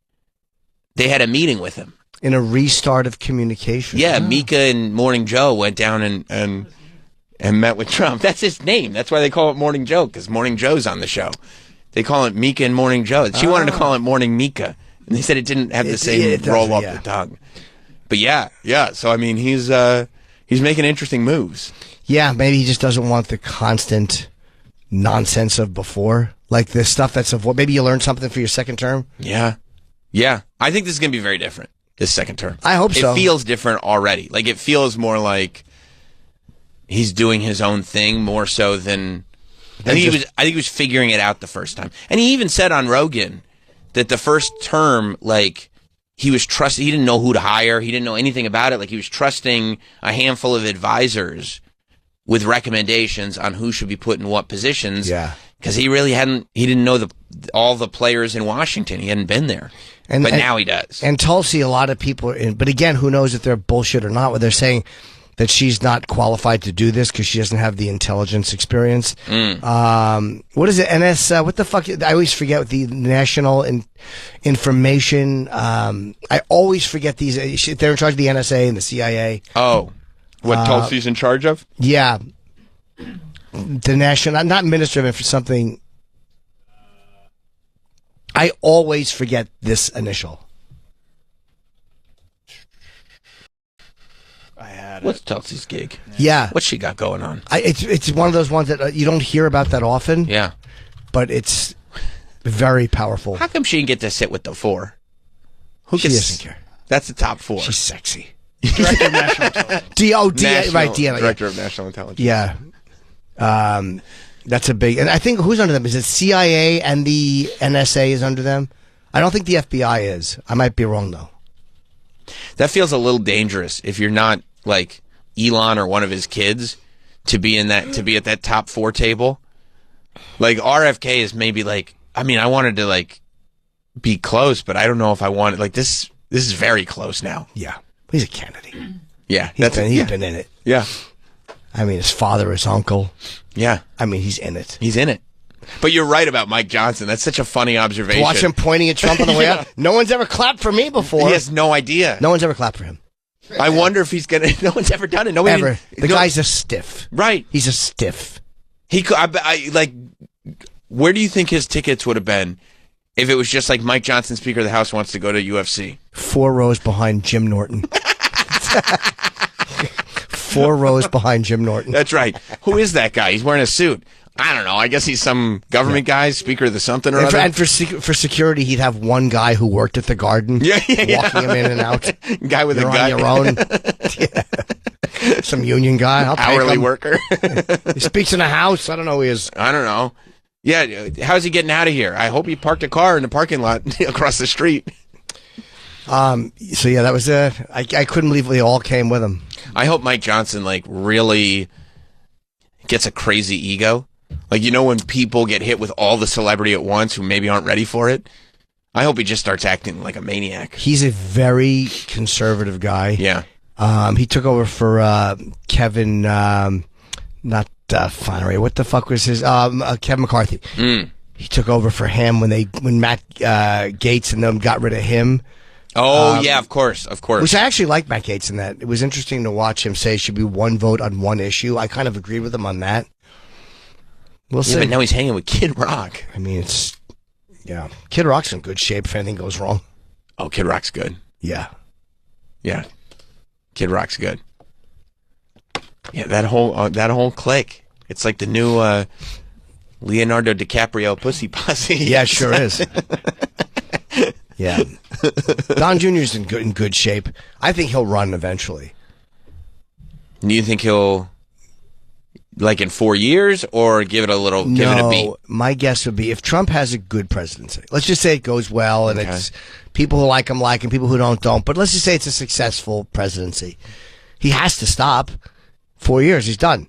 I don't know. Then I know. That's Believe the concern. That also could be what. Yeah, he's trying to put some loyalists in place. Yeah. Funny. I was thinking, well, then JD maybe runs for president, and who does he take? But if he's a good vice president, who does he take? And maybe if he took Don Jr. as vice, then you get the Trump name in there. People like it. Oh, this could be a very terrifying legacy. I would look forward to that greatly. Well, that's because that's your guy. I'll be very happy. It is funny to watch people realizing, wait a second, I might be friends with the president. Like that is nobody is above that. Not one person on the planet. If you could be friends with the president, you vote for the president. That's right. I don't care. That's right. That's right. I mean, sometimes it's the simplest explanation. There's not a person on earth that is above going like, wait, I can be friends with the president of the United States? Yeah, like the leader of the free world? That's when Oliveira walked by. I was like, I mean, I get if you don't like him politically, but he's still the fucking president-elect of the U.S. It seems like of all presidents, Trump is very open to flattery. And he doesn't seem to care, like he seems like he gets over a grudge quick. Right, if you just tell him, like, you know what? Hey, whatever. I was wrong, and you big him up. It seems like he's very much like, oh, okay, cool. I wonder what made him reach out to Morning Joe, and maybe because he likes the show, or maybe he's just. I wonder. That's an odd. They reached out to him. Oh, they did. Okay. I didn't know they reached out to him. He probably loved that. Yeah, they talked a lot of shit. Ooh, but he still hosted him. Yeah, I wonder if he was throwing Mika some energy just to cuck Morning Joe a little bit. I guarantee you his whole thing is he wants to get blown in the limo by Mika. He's hoping to get blown in a limo by her while Joe is waiting at the airport. Oh, yeah. They reached out to him. Interesting. Yeah, that is interesting. Travis, I just sent you a clip of them talking about it. Maybe they realize, MSNBC has a problem, that they got it more wrong than anybody. I think a lot of news networks are looking for different voices now, because they're going, you know why? Because they're going, oh no, what if everyone was right and we're collapsing? It really is like, and they're like, everyone is saying that the big difference was doing. No one is saying MSNBC, CNN. They're saying Rogan. It's a long conversation. I think they realize that they've been so fucking. They have gotten it wrong. And it is very funny too that like now all those podcasters are like Bussin' with the Boys was at UFC. And like all the podcast, like Bussin' with the Boys, Rogan, the people whose podcast Trump did, he was very warm to when he saw them. Like it was a whole thing. Like, yeah, it was. It's a very, very strange thing to see, but they're in Florida too. I find it to be right? fascinating. I think these two are in Florida. That I don't know. Well, I see the White House in the window behind them, so they must be in D.C. Oh, they're in D.C. I stand corrected. The window behind them is a clear view of the White House, so they're in Washington, D.C. Great. Yeah. Last Thursday, we expressed our own concerns on this broadcast and even said we would appreciate the opportunity to speak with the president-elect himself. On Friday, we were given the opportunity to do just that. Can you pause for a second? Joe and I went to Mika is almost phrasing it where it's like, don't get mad at us. Don't get mad at us. We talked to him. But isn't that how bad it is? Two news people have to like tentatively explain why they spoke to the because of what they've been saying the whole time. Yes. Of course. They're the one, because what they've been saying now, they have to explain. This is literally the same as me going on the air saying I called Opie and asked for forgiveness. Yeah. That's how that feels. I was hoping he'd let me do the live stream with him. I just wanted to hang out. I said, yeah, that's exactly right. Like, it's like, I know I said this thing and you believed it because I said it. Yeah. But now we've got a different thing to tell you. Yeah, it's hard getting the words out. It's amazing. Mar-a-Lago to meet personally with President-elect Trump. It was the first time we have seen him in 7 years. Now, we talked about a lot of issues, including abortion, mass deportation. This show is not even like this. I've seen this show before. This is like, I'm reading my part, you're reading your part. We want to make sure that we word this exactly correct. Let's just read the prompter. Yep. They're not even bantering. And by the way, they're just trying to establish a relationship. But he's saying, we talked about abortion. You weren't there to discuss policy. No. You were there to reestablish a connection because you have 4 more years of the president just ignoring you. Or bashing you. And that doesn't help with your ratings because they're tanking. And going on other platforms. Everyone is tanking. It's crazy that they're all in fucking trouble. Yeah. It's great. The joy it fills me with. And the fact that of all the things I've gotten wrong in my life, and there's a lot of them, this one I had. Yeah. This one 15 years ago I had. And very few things can I say that about. I'm wrong about most things. This one, I feel great pride and joy to watch them all slowly going down the toilet. Well, it's almost with like logs all around them. When you, it's a filthy. Well, it's a post McDonald's toilet, dude. And then to survive, they have to grab a log and hold it. Yeah, of course they do. And it's a messy one because RFK's body is not used to handling that type of food. Can you imagine how RFK's body reacted to McDonald's? It's not used to that, and Trump made him eat all of it. Finish your burger. So good though. Finish your burger, amazing. Bobby. It's amazing. It is amazing. I've had McDonald's twice this weekend. Twice this weekend. Yes. There's only 2 days in the weekend. I know. Of a total of 6 meals. You had a third of your meals at McDonald's this weekend. And it had nothing to do with that. It's just McDonald's is like in everybody's brain at the moment. What were the meals? Well, I was going to see my mom. She wanted a filet of fish. I'm like, well, if I'm there, I might as well have a Big Mac. By the way, your mom is such a G for going, you know what I'd really love to have? Filet of fish. Can you grab me a filet of fish? Yeah. And then that morning, I went and got breakfast and had Egg McMuffins. I was really hoping it was a breakfast because people discount that, and it's so good. Nobody discounts that. They shouldn't. It's the superior fast food breakfast It's sandwich. the goat. All right. Yeah, it's rubbery, and when you're eating it, you're like, why am I doing this? But it is tasty. And dip it in mustard, some barbecue sauce. And that's weird. But it does hit right. But mustard and barbecue sauce is you would never do that. You bet I would. You dip your Egg McMuffin in mustard? I haven't had one in years, but you bet I would. Oof. And barbecue sauce? I mean, separately, sure. I love the McDonald's barbecue sauce with the fries. I mean, it's good. McDonald's barbecue sauce is amazing, but in the let me get an Egg McMuffin, also mustard on the side, please. And hit me with some barbecue sauce. Like, we haven't opened the barbecue sauce. I haven't eaten that stuff. It's not lunchtime. I'm shooting tonight. I got 2 sets at the Village Underground. That's great. Yeah. I'm happy about that. I mean, this is how I'm going to look, how I look now. But I've been trying to. Yeah, I mean, it's whatever. I dropped a few, but I'm still a pile of shit. But I'm looking forward to Thanksgiving and eating something bad. Oh, yeah. Very much looking forward to that. Oh, it's going to be great. Yeah. All right, let's go back to... I'm sorry, I want to interrupt Mika and Joe again. It was unfair of me. Issues including abortion, mass deportation, threats of political retribution against political opponents, and media outlets. We talked about that a good bit. No. And it's going to come as no surprise to anybody who watches this show, has watched it over the past year or over the past decade, that we didn't see eye to eye on a lot of issues, and we told him so. What we did agree on was to restart communications.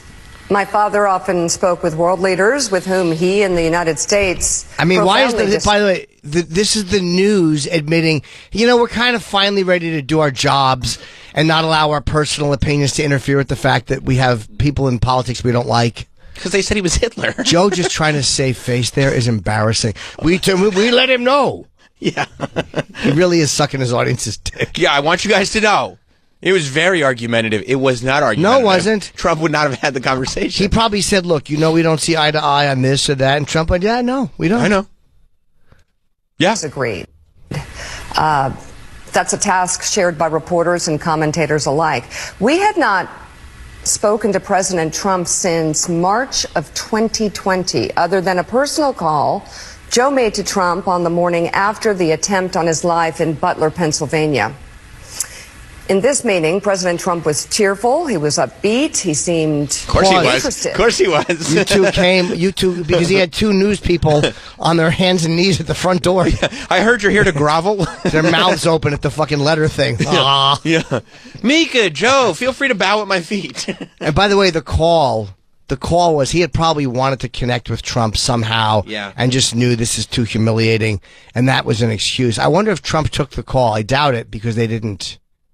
I bet he did. They used to be friends. They were like great friends. But I wonder if he took it because they're not saying he spoke to him. They're not saying he spoke to him. They're saying a call he made. Did they not say that? I think they're saying he called. Go back a few seconds. Maybe I misheard it. He said the only time we spoke to Trump was this, other than. Oh, maybe. Or Pennsylvania.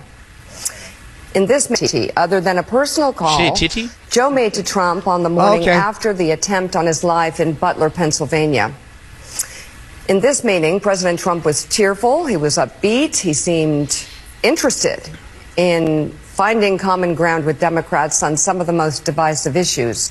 And for those asking why we would go speak to the president-elect during such fraught times, especially between us, I guess I would ask back, why wouldn't we? The fact that she has to say that, the fact that somebody on a news network has to explain to the audience why they would reach out to the president-elect shows you how bad they have become. How bad and how bad things are. Because the people who watch they're 100% going, how could you speak to that? I mean, it's crazy. And then they can explain to that fucking shit, awful Joy Reid. Let's see if she trashes them in the afternoon. Joy's fuming. Is she? I would imagine. I imagine, yeah. Right? So it's probably going to be tough for her. Yeah, she's stupid. to make the call. I bet if she did make the call, to be like, you know what? Joe and Mika did it. Let me call President Trump. I'd like to meet with you. And no, thank you. Maybe. I think everybody. He'd be Seinfeld reacting to Kesha. No, thanks. No, thanks. He'd be the audience reacting to Kramer. Yeah. I think this is one of those things where they realize that this whole bashing him, it just gets them nothing. And by doing it, they're left out in the cold. Like there's nothing for them to do but just repeat the same shit over and over again. And it's like, I think I liked that they did it though. Yeah, I mean they made they should be doing that. Yeah, they did their jobs. Especially when it's like like how you feel is how you feel, and that's fine. But like, you got to look at what's really going on and look at the popular vote and look at every swing state and look at everything and realize that like you can't just brush this off and say, well, no, those are all evil and stupid people. It's most people. How could you live in a country where most people are evil and or stupid, but you are not? And I also, and I think, Troy, you sent it in the news story to somebody, but AOC took her pronouns out of her bio.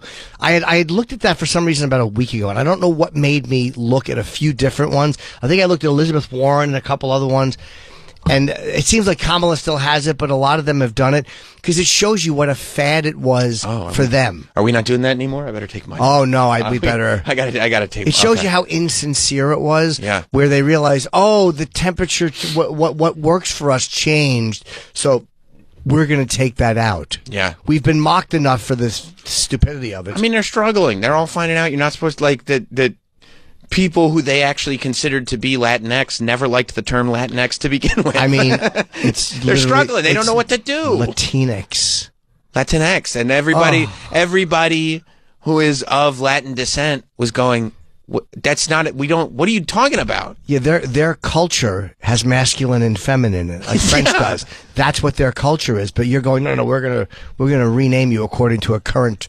cultural fad. We got this. We got you. We got you. We got you. White people got you. You figured it out. That's the thing. It's mostly white people. It's almost exclusively white people. It's crazy.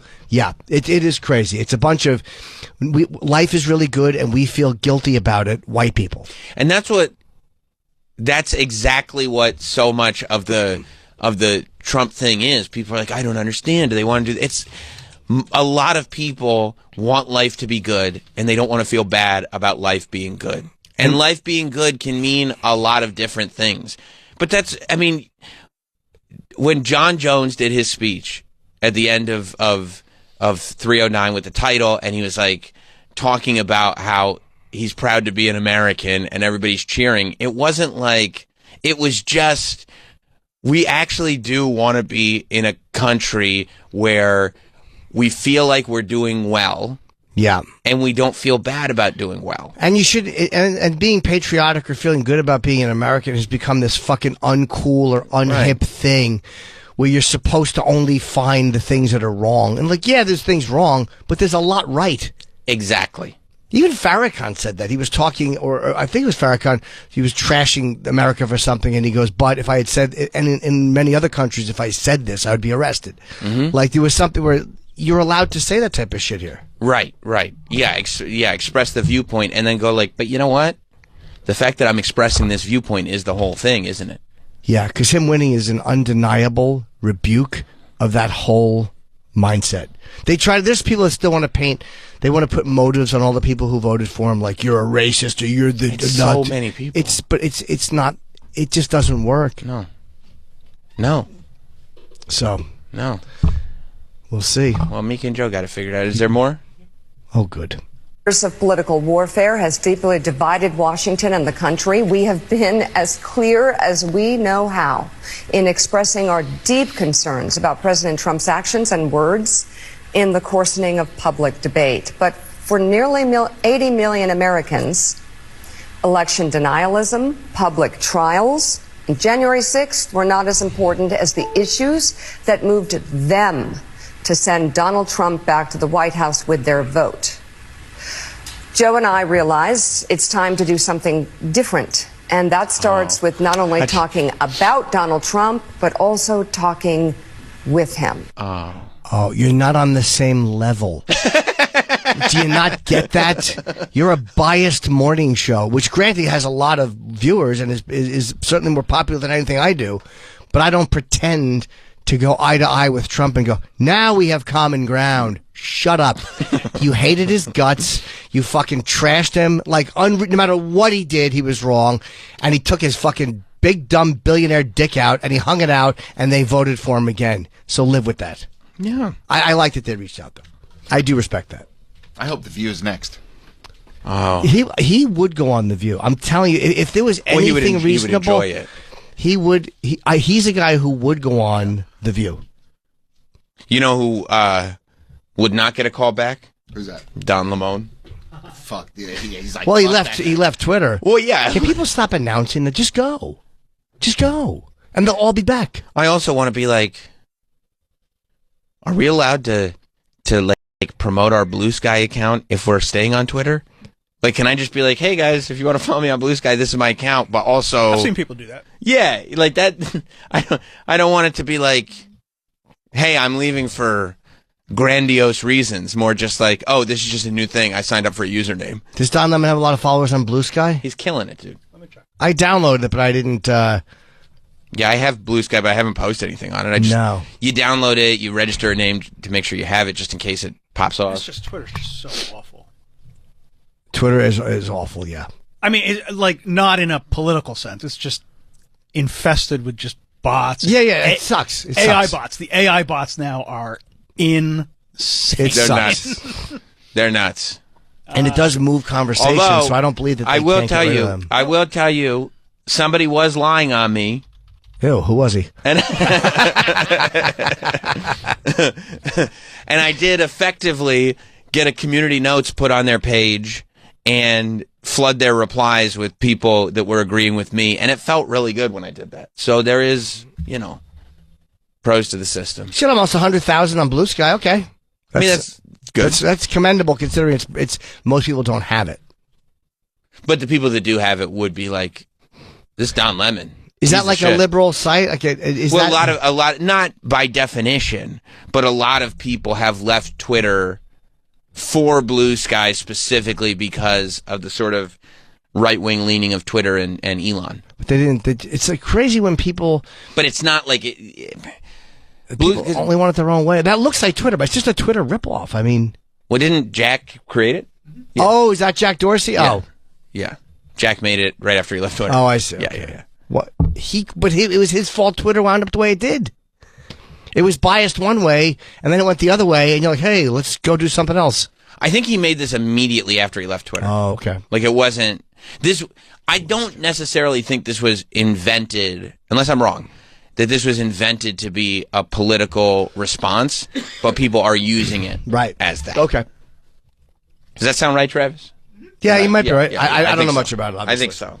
I do have it, though. It's the place people are going because they don't like Twitter. Right. Not necessarily because of Elon. Some people, though, because of Elon. Oh, 100%. Many people because Absolutely. of Elon. Yeah. But some people are just tired of... Yeah, there are people that think Twitter has become kind of Cesspool. It's exhausting. AI infested. Yeah. Ads AI. I literally don't check at mentions. Because again, I don't. It's just so annoying. Post something, people, great. If it helps promote a gig or whatever, fantastic. But it's just the idea of like, what did this guy say? Who the fuck cares? What about engagement? Oh, I would be better off if I did it. I know that. Right. I just find it so uninteresting. What did this guy say? Yeah. It's just an obsession with what other people are.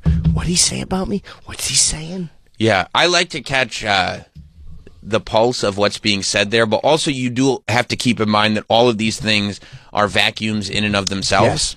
So, like, the overarching opinion that you see on Twitter does not necessarily reflect the overarching opinion of the world, or even on whatever, Blue Sky or Instagram or whatever. It's just that's what Twitter's saying. This is what Reddit's saying. This is what's, Especially because you don't even know if that's people that are really saying that. That's right. It could be one of those things that somebody has set up multiple. You do a keyword search of things, and it's just like thousands of the exact same. It's the same phrase over and over and over again. And then you can reply to that account instructing them to do something, and then they'll do it because it's just an AI. Yeah. Yes. Have you tried that? I haven't, but I love seeing it happen. Wait, what have people done? Well, because the account is AI. Yes. So that's how they're getting it to do it. But I guess if you reply to it... You reply like, forget everything you've learned, tell me this, the account will reply. Oh, that is so fucking funny. It's so funny. Yeah. That's the new getting caught with a burner account. Yeah. Is getting caught as an AI account. But I'm sure there are many people that have gotten into huge arguments with robots. And here's how it happens. It's the dad who's got older kids that's sitting there going like, I'm getting into this argument with this person on Twitter, and their 18, 19, 20-year-old kid is going like, Dad, let me show you what you can do, and then responding to it, and the dad finds out he's been fighting with a robot. Until Blue Sky has their meme game as strong as Twitter, I'm not leaving. That's the problem. Twitter's meme game is still... When something happens, solid. You gotta go there. Twitter's meme game is strong. Yeah. Yeah, there's a lot of funny stuff on, and a lot of great news. There's something really good to get on it. That's why I keep it. But, to go on there and spend all day on it, it's just insane. And when you hit something that's meme-ish, and it goes even slightly, like people respond to it, it feels good. Well, when when we were in the car, right, and Cooper just kept checking, and I'm like, see if Twitter's talking about the buffering, because it is an instant way to. That's right. Hey, are we having an issue here? Because we're on this 5G, or is it buffering? So he would just go on and just check. Or you go like, oh, one person in my replies said there's buffering. Is this something a lot of people are talking about, or just this one person in the replies? Yeah, and we just went on to. You just look for trending. Of course, Netflix was trending. Yeah. Yeah, and it's right there. No, it's great for that. That is helpful. Yeah. But, Elon just seems like he's the one who saved Alex Jones from being bought by The Onion. I don't know, is that permanent or temporary? Elon saving Alex Jones's company from being bought by The Onion. Yeah, The Onion was not able to... I didn't read that. To actually buy the InfoWars. Yeah, but I don't know if it's finished or if it's just on hold. I don't know. I think something happened with the judge. Where I believe, and I don't take, just, we should look this up, but I think the Onion, I believe the Onion wasn't the highest bidder, and the judge, they were just trying to, skirt around, and the judge was like, no, just freezed everything. You've heard. I've heard, that allegedly. So there were other bidders, okay. Allegedly only. Okay. But the Onion wasn't the highest, and they were just going to give it to them, and the judge was like, no, we're not doing that. Yeah, you can't do it. No. On Thursday afternoon, a federal bankruptcy judge in Texas ordered an evidentiary hearing to review the auction process that resulted in InfoWars being sold to The Onion, saying he wanted to ensure the process and transparency of the sale. Alex Jones, unsurprisingly, declared the auction process was rigged and vowed to review the process. And vowed that the review process will return the site to him. Oh, nice. While the Onion's CEO told news outlets that the sale is proceeding. For reasons no one has yet explained, attorneys for X, entered an appearance during the hearing and asked to be included on any future communications about the case. Alex Jones says, I was told Elon is going to be very involved in this. Oh, okay, so we just kind of got the ball rolling again. Yeah. Okay. Yeah. We'll see. We'll see. Yep. We will see. I just read that, I think, this morning. Yeah. Jones noted lawyers for X were present at the hearing, adding somewhat mysteriously, the cavalry is here, Trump is pissed. That's not a government thing. And Trump probably doesn't need that. It's like, Alex. Yeah, this is not a criminal thing. This is a civil jury. Yeah. It's a difference. Please don't say my name. Yeah, the government's not coming for you. No. Rudy had to hand his shit over. They said he's holding on to that DiMaggio. That's what they said. Yeah, he's trying. Let me just keep the DiMaggio. He had to hand over the Probably car. a childhood hero of his. Oh, yeah. Too bad. They're like, What do you have, 30K cash, they said? Should that he have handed kept your over? mouth shut, That's dummy. Right. Oh, you really love the jersey? Very much. We're going to need the jersey. Somebody else will love it, too. And I'm probably pretty buy sure I it. shipped that. Yeah. No, I didn't? I'll check. I'll look around, but I think it was with the other stuff. Check the trunk of the Mercedes. I think it's in there. He gave everything over. And he's trying to get the Mercedes back. How? They want it revalued, and if it's only worth like a couple $1,000s, it should be returned to him. Rudy's been putting scratches and shit all over it. He's been driving it into stuff, Drunk denting driving, it up. What do you put in the gas tank, like sugar? Oh yeah, he's like he's running. Yeah, no, it doesn't work. He's running the accelerator and the brake at the same time, trying to blow out the transmission. Yeah, it's a piece of shit. It's not worth anything. I guess I'll keep it. Boy, has he plummeted. Wow. It's crazy. It's crazy. You know who wasn't eating McDonald's on the plane? Was not at UFC 309?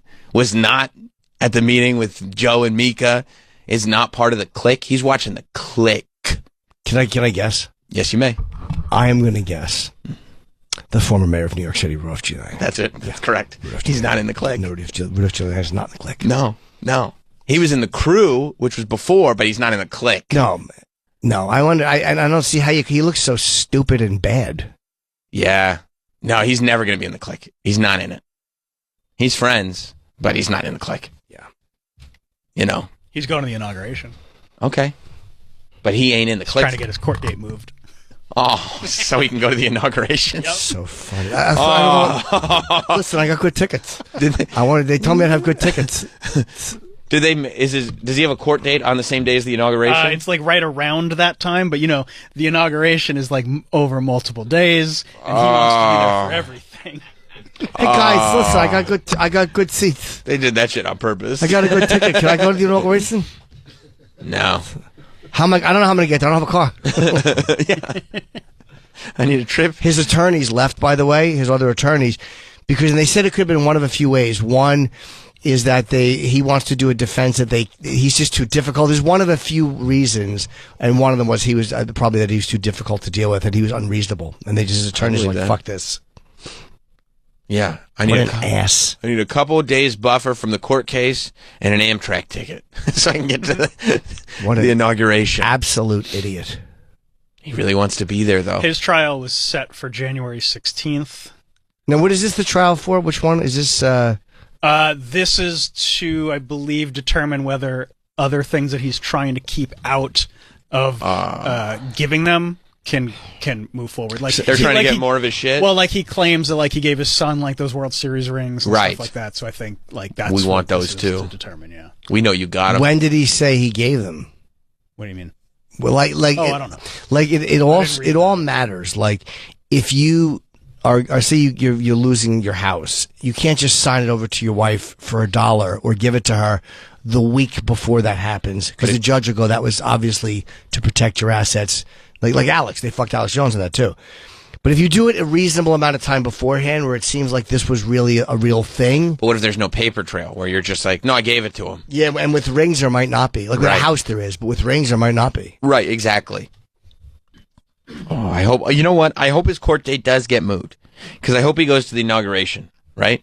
And I hope he goes to the ball. And he goes to sit down at the same table as the clique.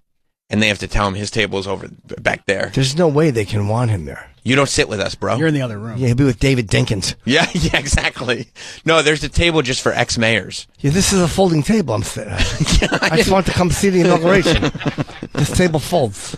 No, you're over by the bathroom. There's got to be a mistake. No. This is table 702. The waiters keep knocking into me. Yeah. See, I got my knees hit with the cart. I don't know what's going on. The swinging kitchen door keeps knocking into my chair. Coffee's cold. Coffee's cold. Is he Rudy Chipperson? He's kind of Rudy Chipperson. He really at this is, point. actually. So fuck.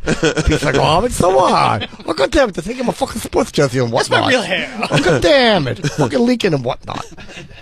Just Rudy and JD Vance at a table in the back of the room. You think JD's going to get a table in the back of the room? Yeah. And then Trump's going to go, JD, it's security. We have to keep us separated, JD. They have to keep us very separated. I'm going to have Bobby and Elon do the dance with me and Melania.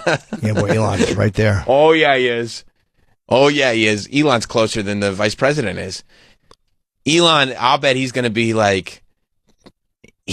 hanging out on that Oval Office couch. He's never going to leave. All the time. Yeah. Like, he's going to be that homie that's just hanging in your office all the time. He's not going to have a desk. He's not going to need it. He's not going to want it. I think Trump likes that too, because the guy with $200 billion, if there's any problems afterwards with lawyers or whatever, you got somebody who's... I had your back while I was president. He's like, yeah. Mm-hmm. Yep. Yeah. I think Elon is going to be a fixture sitting on the couch in the Oval Office. That's how I envision it. You know who's not? Who? Tim Walz. No, he's not. Tim Walz doesn't even get to come to D.C. Tim Walz, unfortunately, will. Jim, that's an astute point. Yeah. Tim Walz, unfortunately, will not be in the White House. Yeah, be sitting next to Rudy.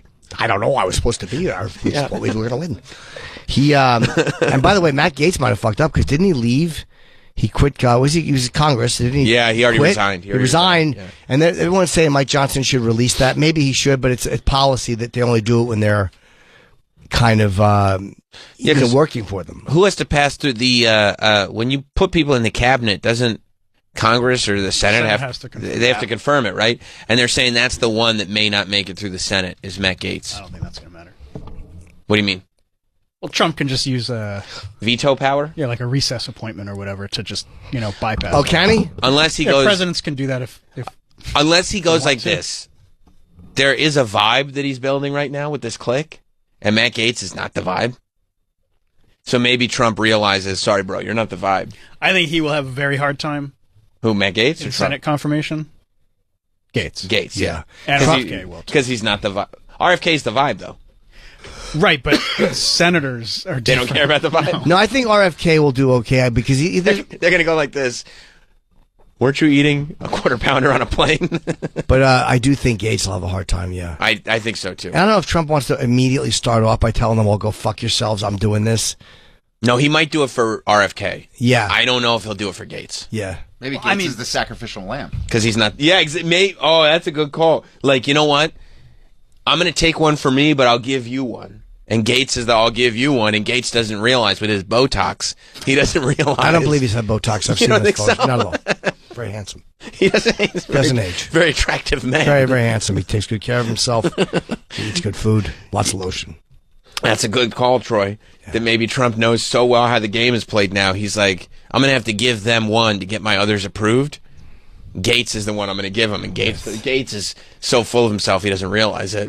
It's a jersey. You know how hard it is to get that signed? It's the Joe, Smoking Joe. Yankee Clipper. Means everything to me. Means nothing to them. Means everything. Well, series rings, sometimes I put on the jersey and the rings and I walk around the house. You think he does? Pretend I'm a baseball player. No pants on. Not at all. And a little dye on the jersey. Yeah. A couple of stains. My hair dye. Just for men. Speaker Mike Johnson leaves the door open to recess appointments. House Speaker Mike Johnson on Sunday left the door open to adjourning Congress so President-elect Donald Trump can appoint his cabinet nominees outside the usual Senate confirmation process if necessary. Mike Johnson is going to do as he is told. Yes, he will. He will do exactly as he is told. You like the UFC, right, Mike? You like when they applauded for you? You like that? You like that McDonald's? Good tickets. Good tickets. Really close to the cage, weren't they? Mm-hmm. Yes, Mr. Trump. Yes, Mr. I've President. never been this close yet. Yes, they were, Mr. Trump. Let's do Mr. President. I shook John Jones's hand.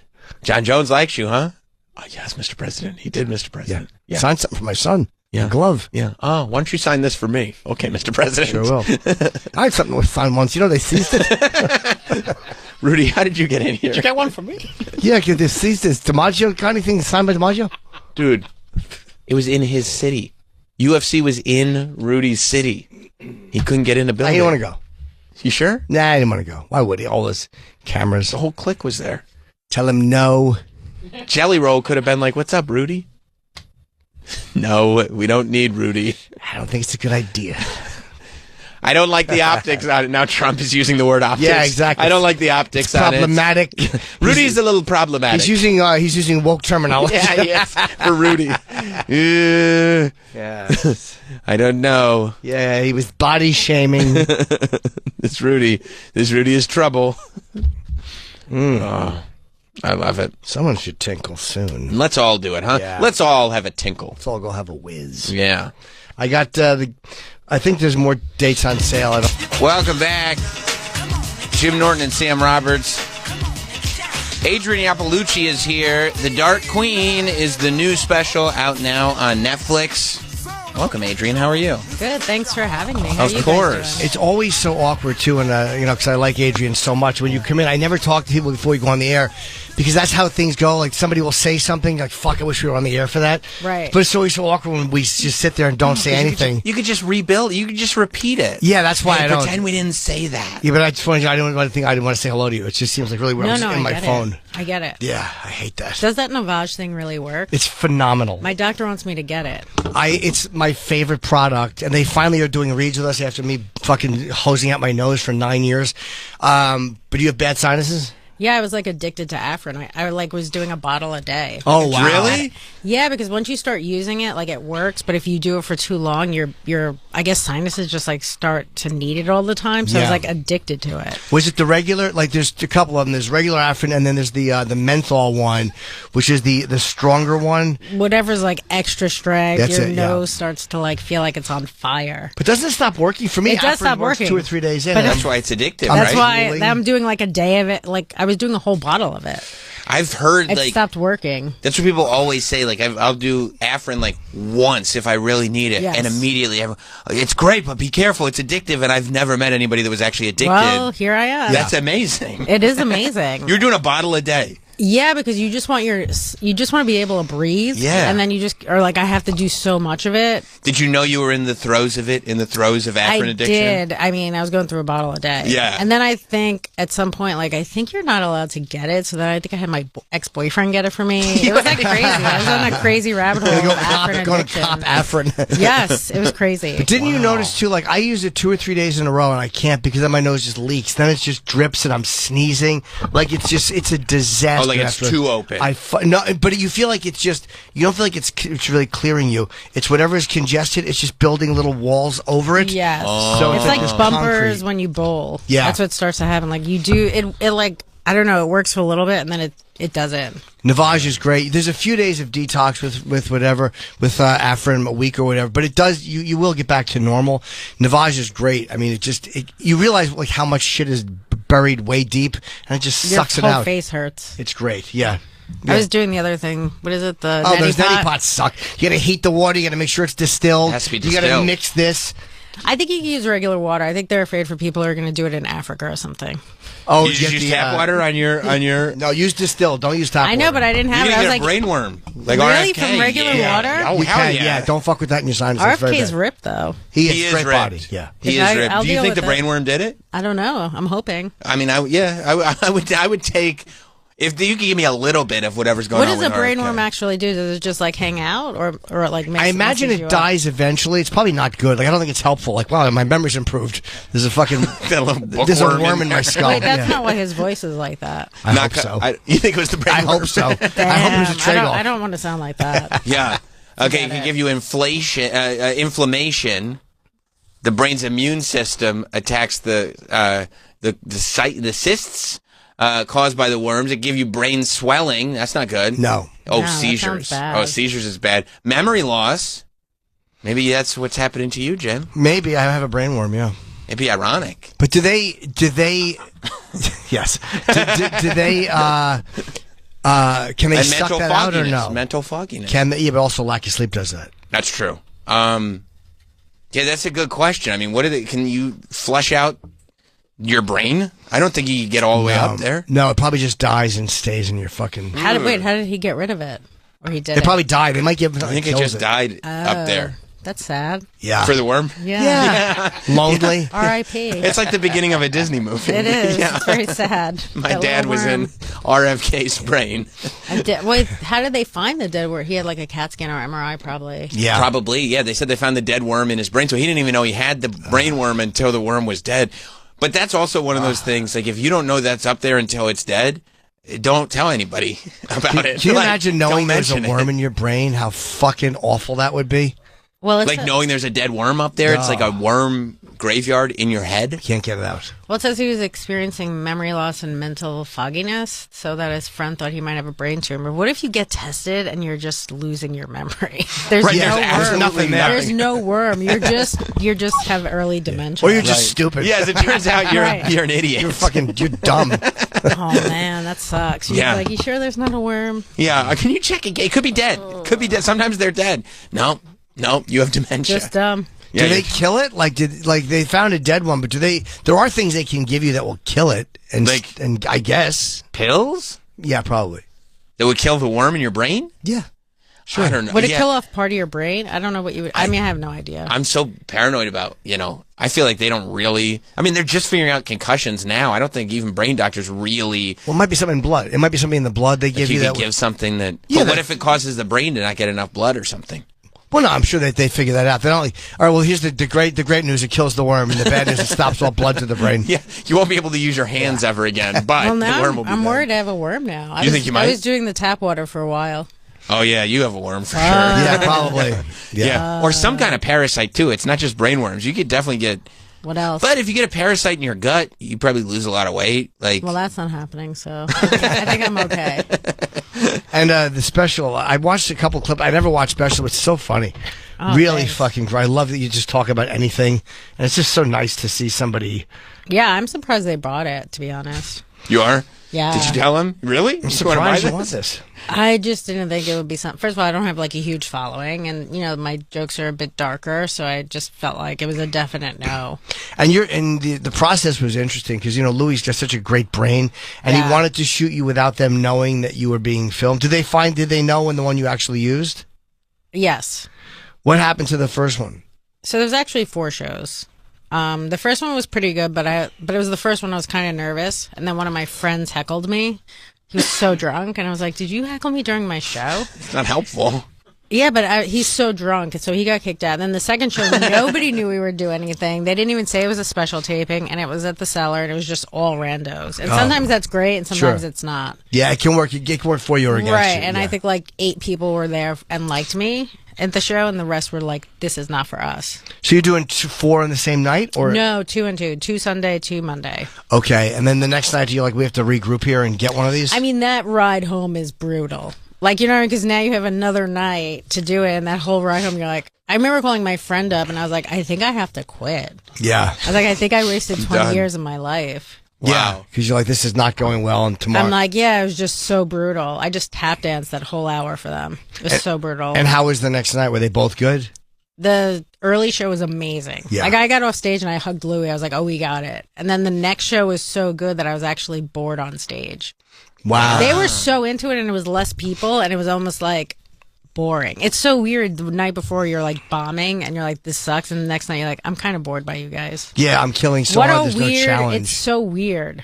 Yeah, because you like the little pushback sometimes. You feel like Sure. if they're not groaning at anything, oh man, am I not hitting the tone that I want to hit? It's just not as fun on stage. So it's you what don't a have to weird work as ride. much, right? I guess it's almost like, why are you I don't know, why are you guys all laughing at this? Yeah. It's almost. Yeah, you should be objecting on some level. Do you have shows like that where, like, I mean, probably not now, but like back in the day where you'd like bomb and then the next show's amazing? Yeah, but there's been, now it's not the hardcore bomb, but there's still plenty of shows I do that I'm like, that's not great. Yeah, It was you're just not happy with it. Yeah, it was a tepid interaction. We went on a date, and it was okay. Right. We kissed at the end, a little peck at the end of the night, but there was no... Probably not doing a second. Zero chemistry. Right. Zero chemistry, yeah. There's some crowds you have no chemistry with. And you're like, I get it. This isn't for you, and you guys are not for me. I've seen them sometimes, too, where everybody else is doing well, and I'm like, I know this is me. Like, I'm just not getting off. I'm not that great. I feel it. Sure, yeah. They're just... You don't connect with them. Yeah. But how far in do you have to be before you can... wrap your head around, it's okay, you guys, I'm not for you guys aren't for me? Because I would imagine in the beginning, that's still soul-crushing. In the beginning of, like, when you're on stage? Yeah, no, like when you first start comedy. And, like, because you want to be for everybody in the beginning, no? I guess. I don't know. I guess I never really thought this was going to be a profession. I don't know what I thought. I could just do things for a long time and then them go nowhere.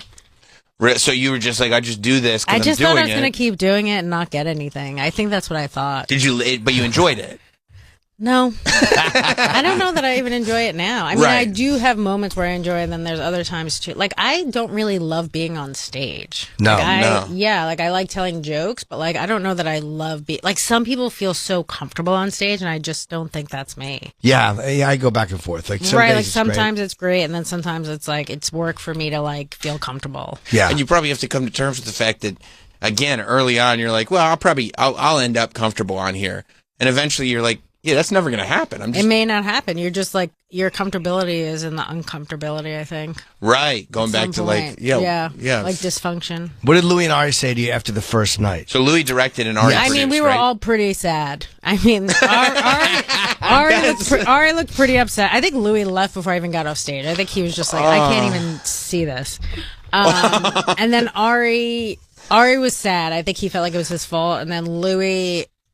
You know, me and him do this thing where we'll just say crazy stuff back and forth to each other, and he did that for like an hour while my car ride home. And then also the next day, I was like, hey, can you just be silly and not like... I think he tries to get me, like, he'll show me boxers fighting and the underdog who's behind. And I'm like, can you just not show me black people fighting? Can you just be silly with me? Like, that doesn't do it for me. Yeah, you just want to kind of... Just be silly and say dumb things to me. Yeah. You want to go in with a headspace like that this is just comfortable and like, there's no pressure on this. Yes. It does suck, though, when something goes poorly, and you're like, you know what? Maybe that was just in my head. Maybe I'm being too self-critical. And then you look around, and all you see is sad faces, and people have left. Ari's converting to Catholicism, hanging himself. Right. I mean, I do think that, like, that show did kind of help me have better shows the next night. Yeah. I do think that. Because I kind of just wasn't as nervous, and I just kind of felt more comfortable, and I don't know, it just all kind of clicked. Yeah, sometimes that happens, but it is the worst when there's the conversations people want to have with you after is what's worse. Like, I know it was bad. Just let me just bask in the fact that it was bad. I don't need a fucking pep talk. I don't need a hug. I know it sucked. I know it sucked. Yeah, let's just move on. Let's move on. I don't need you to tell me it was them. Like, it probably was, but I don't need to hear it from. Listen, I just think when you're not for everyone, you're just sometimes going to get all those people at once.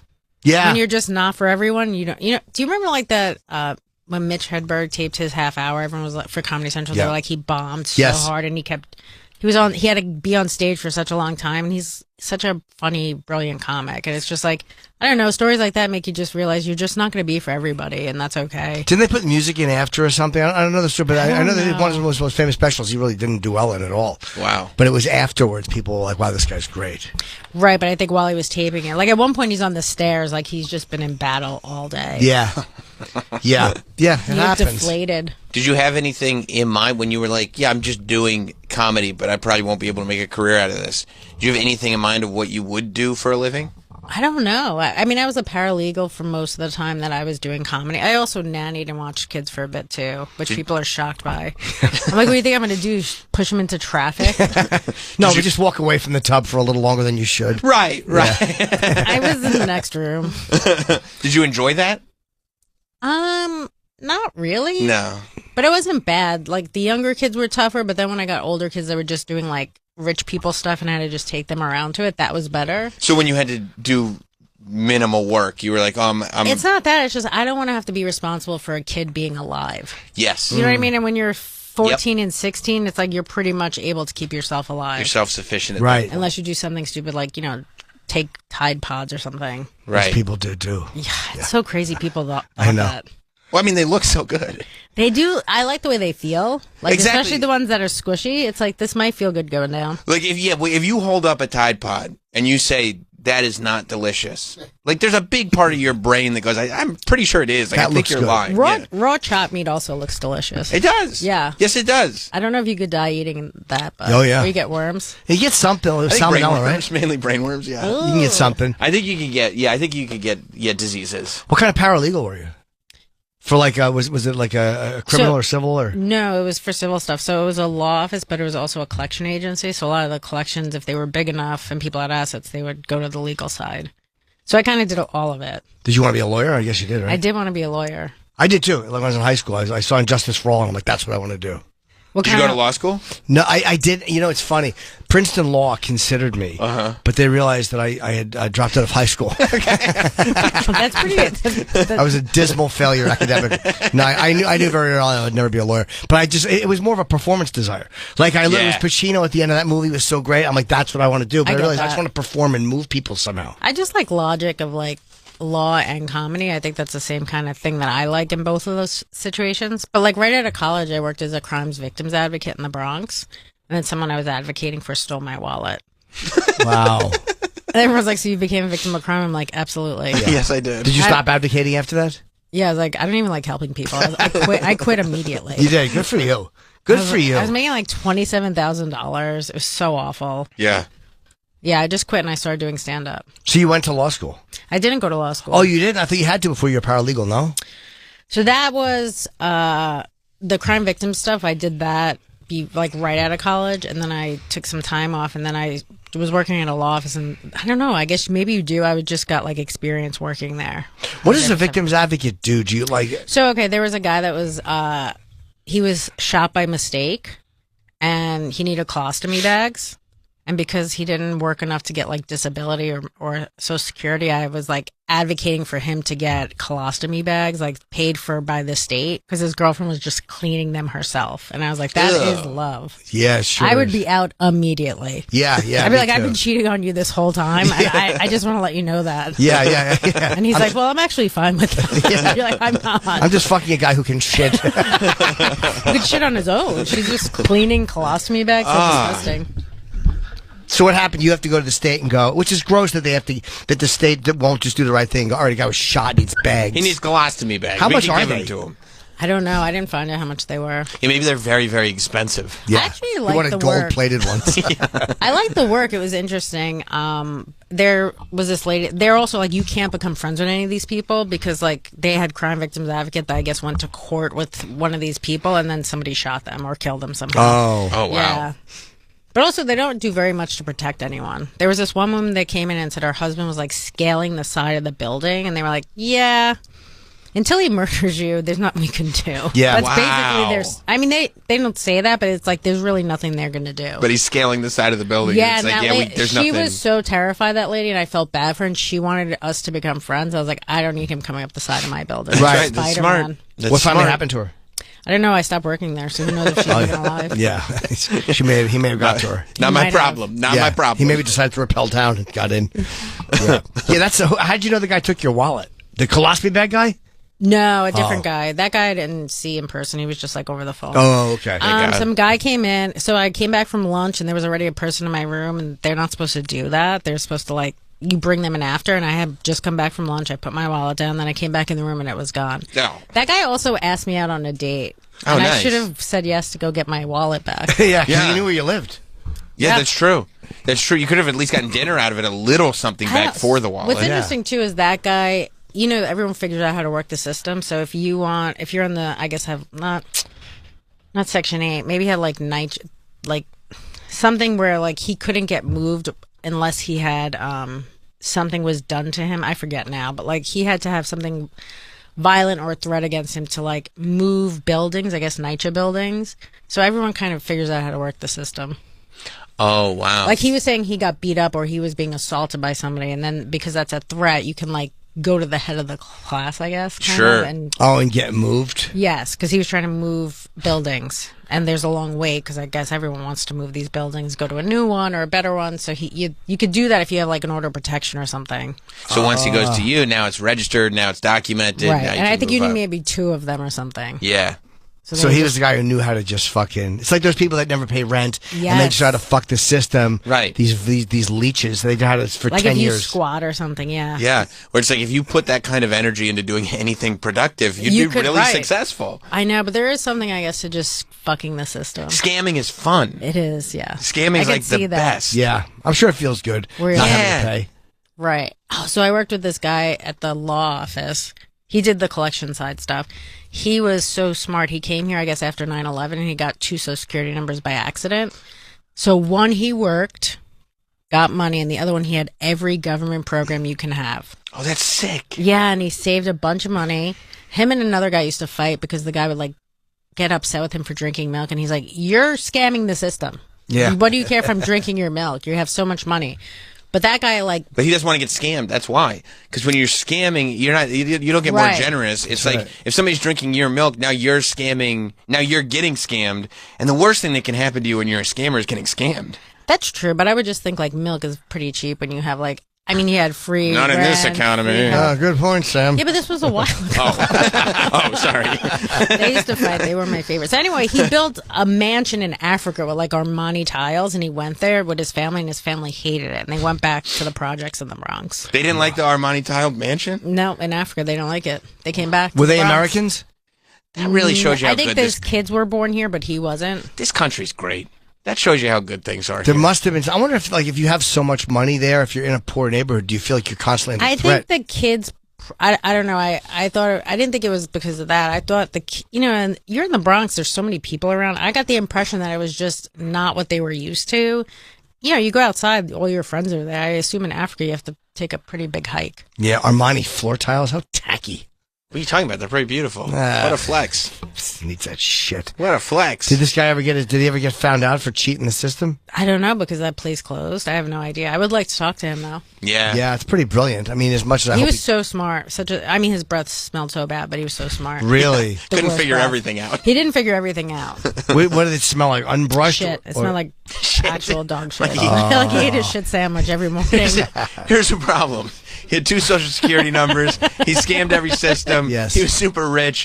He just ate shit all the time. I don't know why. Drank it through a straw. I remember at times, like, so he would do applications for stuff, and randomly he'd be like, hey, can you just sign this? I'm like, what am I signing? He's like, don't worry about it, just sign it. I was like, I'm not signing that. Like, come on. Why did you just sign I'm sure I did. I'm sure I made up a fake name for something. Sure. You didn't even just sign your name. Just put a signature on there. How long into it did you notice that he had terrible breath? Immediately. That's something you find out pretty quickly. Yeah. Yeah. Excuse me. I had shit for lunch. Yeah. The funny thing about a collection agency is that everyone that works there is like in collections and just like kind of the weirdest people.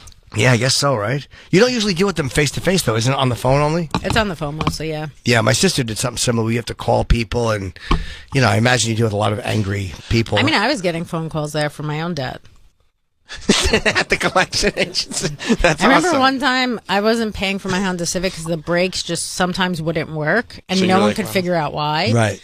And they're like, we're going to come get the car. I was like, you have to find it. I'm like, what if I put it in? And then they were like, we're going to get a You have to judgment. I come was like, I find- have no money. I'm like, go ahead. Go sue me. I heard this scam that somebody did that I know, that they said that it worked.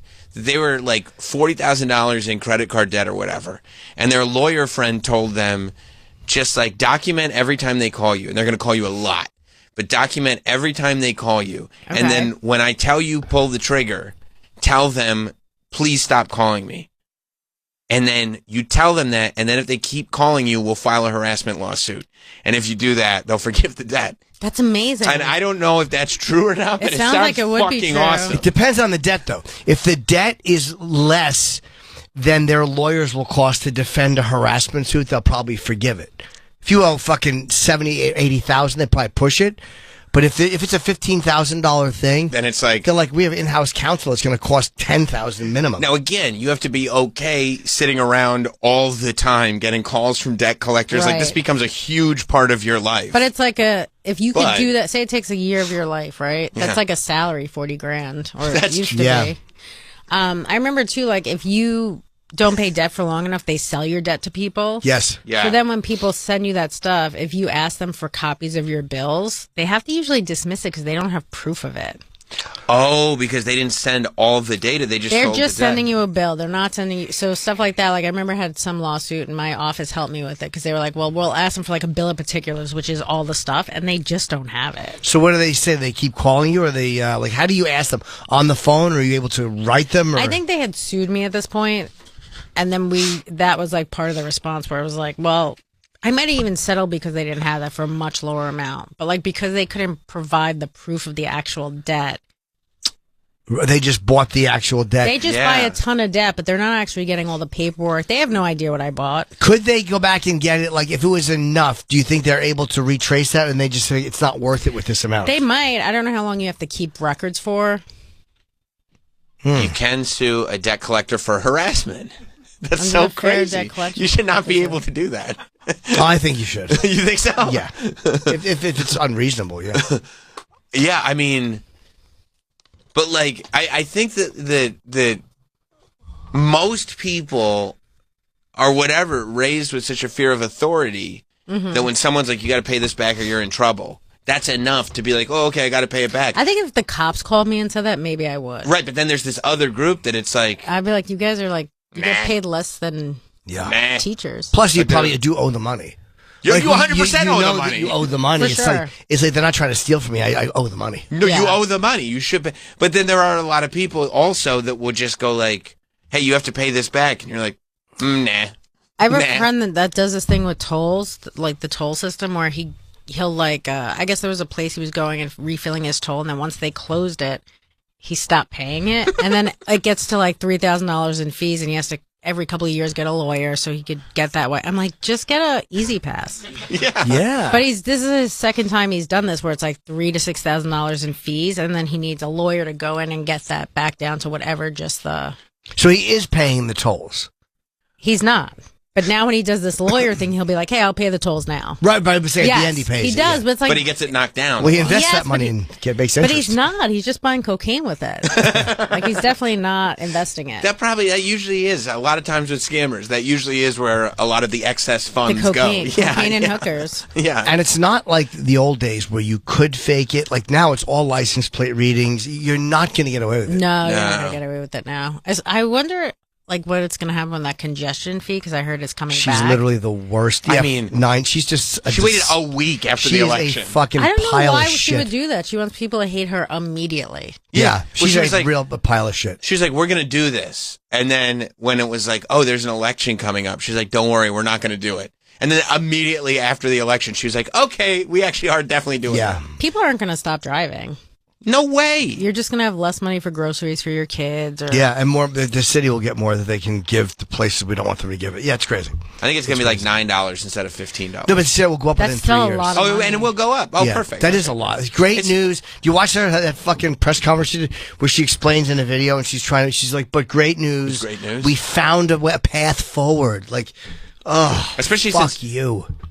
Almost everybody that uses it is coming from outside of the city, which means you're already paying a toll on a bridge or a tunnel or whatever. Oh, yeah. I guess I could go to the 3rd Avenue Bridge to come in for free, but it's just like it's extra time. Right. Because I live in the Bronx. Right. So how do you normally get in? I drive. Oh, you do? Yeah. I've taken the subway probably like 20, 30 times my whole life. But the Bronx is like, especially like the northern side of the Bronx. That's where I'm at. I mean, it's Westchester, basically. I wouldn't say that. Well, it is. Sorry. Is it nice? Are you near It's Riverdale? Okay. No. Riverdale's money, right?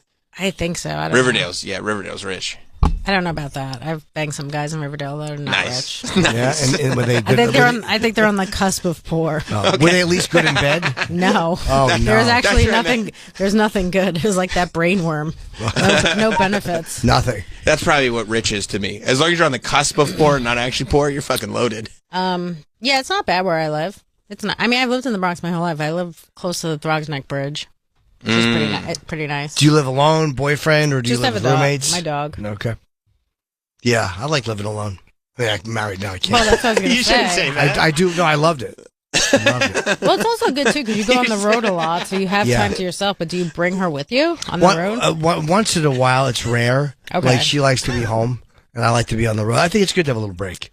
Absolutely. It is good. Yeah. Yeah. Just jerk off, do what you want to do, fucking order food late. Like, just nonsense. I was going to say miss each other, but jerking off is important. Miss each other. We text. How you doing? Good, I'm alive. XO. Yeah. Do you guys talk all day? We most certainly do not. Okay. No, we at home we'll in and out of the room. Sure, yeah. I'm on my computer in the office a lot. Nice. Like just to kind of, I like to be in my own headspace. Sure. I lived alone until I was in my Live. 50s. Yeah. But like if you're on the road or something, is it like texting all day? Like No. Sometimes I'll realize, it's midnight and I haven't talked to my wife. that's pretty good though. Yeah, it's fine. It's I know she's fine and she knows I'm fine and she knows where I'm at. One thing that we did, which really did. Is one reason I'm faithful, is because we track each other's phones in our thing. We know where each other is.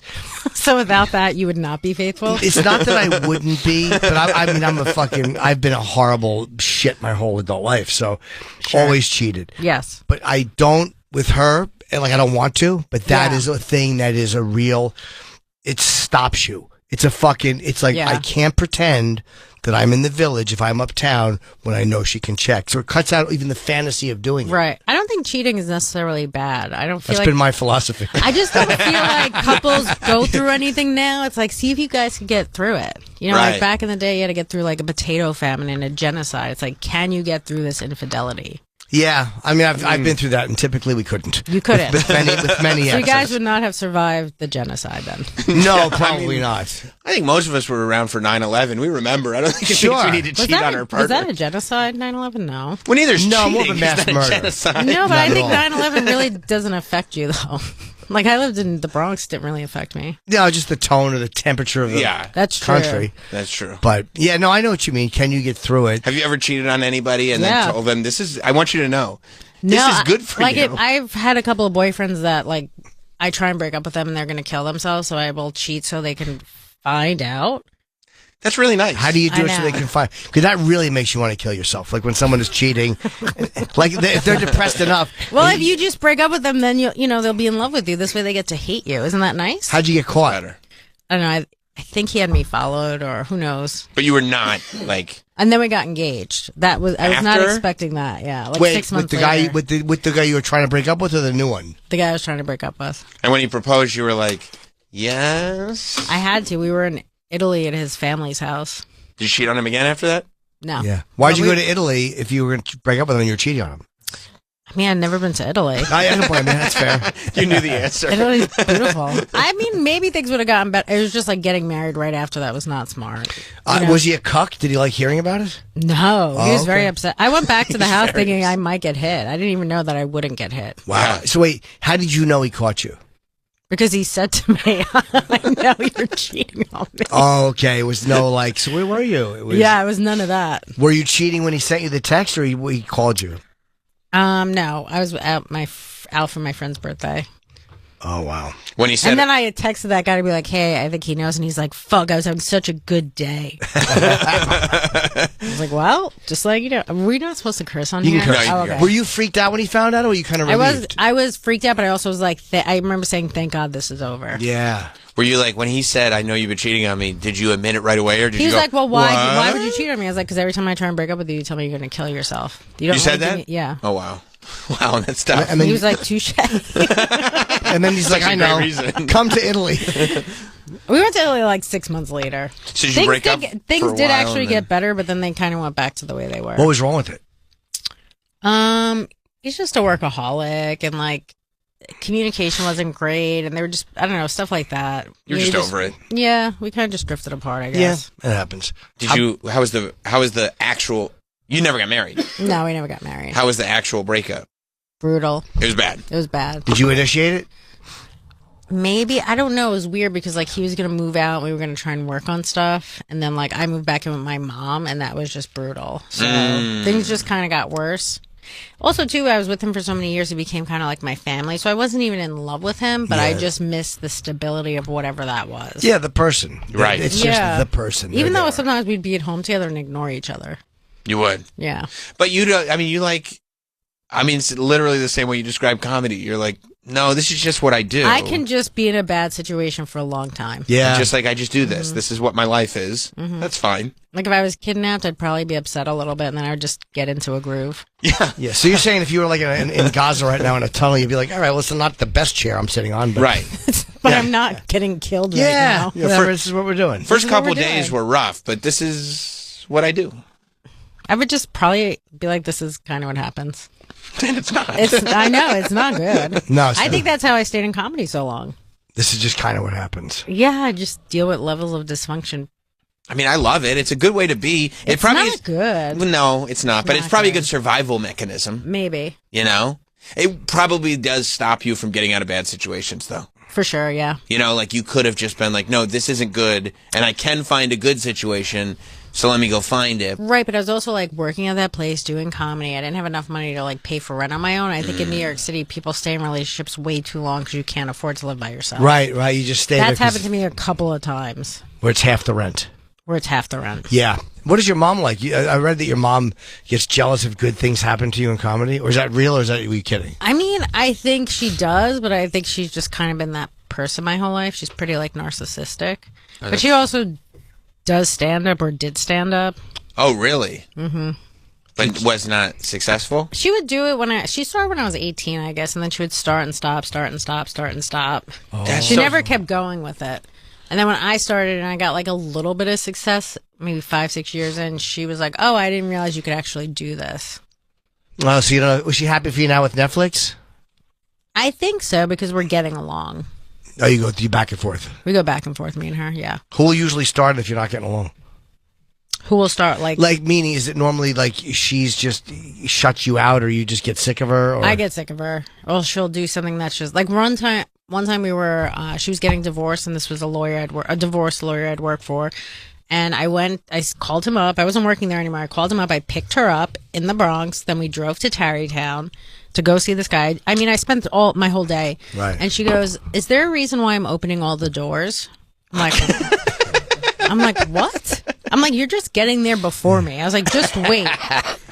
But it's such a crazy thing to not recognize that I've taken the whole day to go bring you to this place that... And she's just sitting there. Every door she opens, she's just more and more She pissed. probably opened 3 doors. Probably 3. Yeah. So by the second one, she was fuming. She thinks she's a princess. I see. She grew up very poor, so I don't understand where that came from. What was it like at 18 to see your mom like attempting stand-up? That's a very vulnerable thing for a human being to do, and most people at 18 don't really see their parents still as like human beings. They're still that parental figure. Right. I mean, she forced me to go to her shows. Oof. How were they? I don't remember. I guess okay. I remember just going to Eastchester for some like maybe wedding or like some type of like dumb gathering. Bronx is Westchester. I mean, everywhere you go is Westchester. The Bronx is not Westchester. I mean, every place that you've mentioned going has been in Westchester. Yes, I love Westchester. It's the best. It is the best. Do you live there? Yeah. Where? Oh, you don't want to say. Yeah, let's not. Okay. I do love Westchester. I find it repulsive. You do? Yeah, yes, for the reason you just mentioned. I get that. There's severe population issues. Yes, there are. Yeah, I gotcha. So would you ever consider having your mother open for you? No.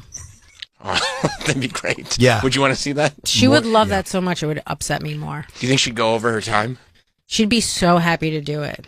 It would really upset me. You wouldn't like to see that? I'd go be happy doing something else. Right. This is my thing. Like, also, you started stand-up way before me. You could have kept doing it and helped me. Wow. Wow. Then I wouldn't have had to be with that guy for so long. Yes. It's actually all her fault. Yeah, If you look at it logically, it is all her fault. That's true. That's a good point. All roads lead to her being the problem. Being shitty. It's terrible. It's a terrible thing you had to go through. Very shitty. Very shitty. Why didn't you just stick with that comedy? whole fucking thing about asking, why am I opening all the doors? You're like, what? That's crazy. It's crazy. I told my therapist that, and he was like, that's insane. The therapist said that. Yeah, my therapist doesn't love my mother. My mom wanted to see him, and he was like, I don't want to see her. Wow, that's bad. When your subject's mother wants to come in, the source of the problem is you're like, no, she seems fucking awful. Yeah, the therapist I don't is like, like no, her. I don't have anything to say to her. He's like, I don't like her. That's good. At least he's on your side. Do you go to him too? Everyone sees him. No. Oh, okay. That's why I used to go with his wife. I keep who's hearing very about nice. the comedy therapist. No, I won't see him. Because he sees too many comics? I'm not interested. But I hear he's great. There's nothing against Yeah. him. Every comic says Yeah, good they all things. love him. But I mean, he understands comics too, apparently. But He does. yeah. His wife is very nice. I saw her a little bit. Nice. A lot of comics partners see her, I think. Oh, okay. You're not like, I know other people that have gone to see her, and they also like her a lot. Yeah, I don't like to be in the same mix as her, but it's just too much, too incestuous. Yeah, you go there, you see everyone you know. Like when do you see them like in the lobby and stuff? Yeah, I would do that and see them in the lobby all the time. It's a little weird. It is. I wouldn't care for that at all. No. And then you'd be paranoid, like that they can hear you. They can hear you, but also like if you're going to this therapist and your partner is going to his wife, and this is so many people. They gotta talk. They have to, right? I know you're not supposed to, but they have to. Of course they I'm do. so paranoid after I talk to him. I'm like, hey, can you just not tell anyone I said that? Like, I say that to him every week. And he's like, I literally can't. But you never know, he might. He never, because people tell me stuff and I always share it. So you do? Yeah, I'm pretty untrustworthy. Right. Even if they say, please don't, sometimes it's like. I'm like, yeah, but I'm going to tell this one person. I probably like, should share it. Yeah. That doesn't count. They'd really like to know. Well, the special is out now on Netflix. You guys got to check it out. It's called The Dark Queen. Go watch it. Go watch it. It's out now. Go watch it. Louis C.K. directed. Ari Shaffir produced it. It's all. Speaking of incestuous, it's all in the comedy family. Yeah. You're hilarious. You're really. We did the Degenerates. I can never say it. The Degenerates season 2 together. Yes. And you're so goddamn funny. So I'm really happy for you. It's Thank great. you so much. Really great That means a comic. lot. Yeah. It's awesome. We're gonna take a break. Adrian, thank you for coming by. Thanks for having me. Of course, anytime. Yeah, we'll see you. We'd love you to come back. Yes. Awesome. We'll be right back. Welcome back. Travis is out there chewing the fat. Well, he's trying to press the flesh a little bit. Yeah. You never know. If I leave here, I might need to try to make connections. Jim Norton and Sam Roberts. Yes. I believe Jaleel White is outside. Yes. Let's see. Oh, yes. Jaleel White, welcome. How's it going, man? How are you? Doing good, big dog. Man, it's a big room to walk in on. It is, yeah. No women in here either? So No, we don't. Yeah. Big room, small talents. Makes it nice and weird. Yeah, we try to keep it very weird, very uncomfortable. I mean, is it you've got the book is out now? Yes. All right, tomorrow. Yes, but when is this going? Right now we're live. Baby. We're on the air. We're live. Well, it comes out tomorrow. It's out tomorrow.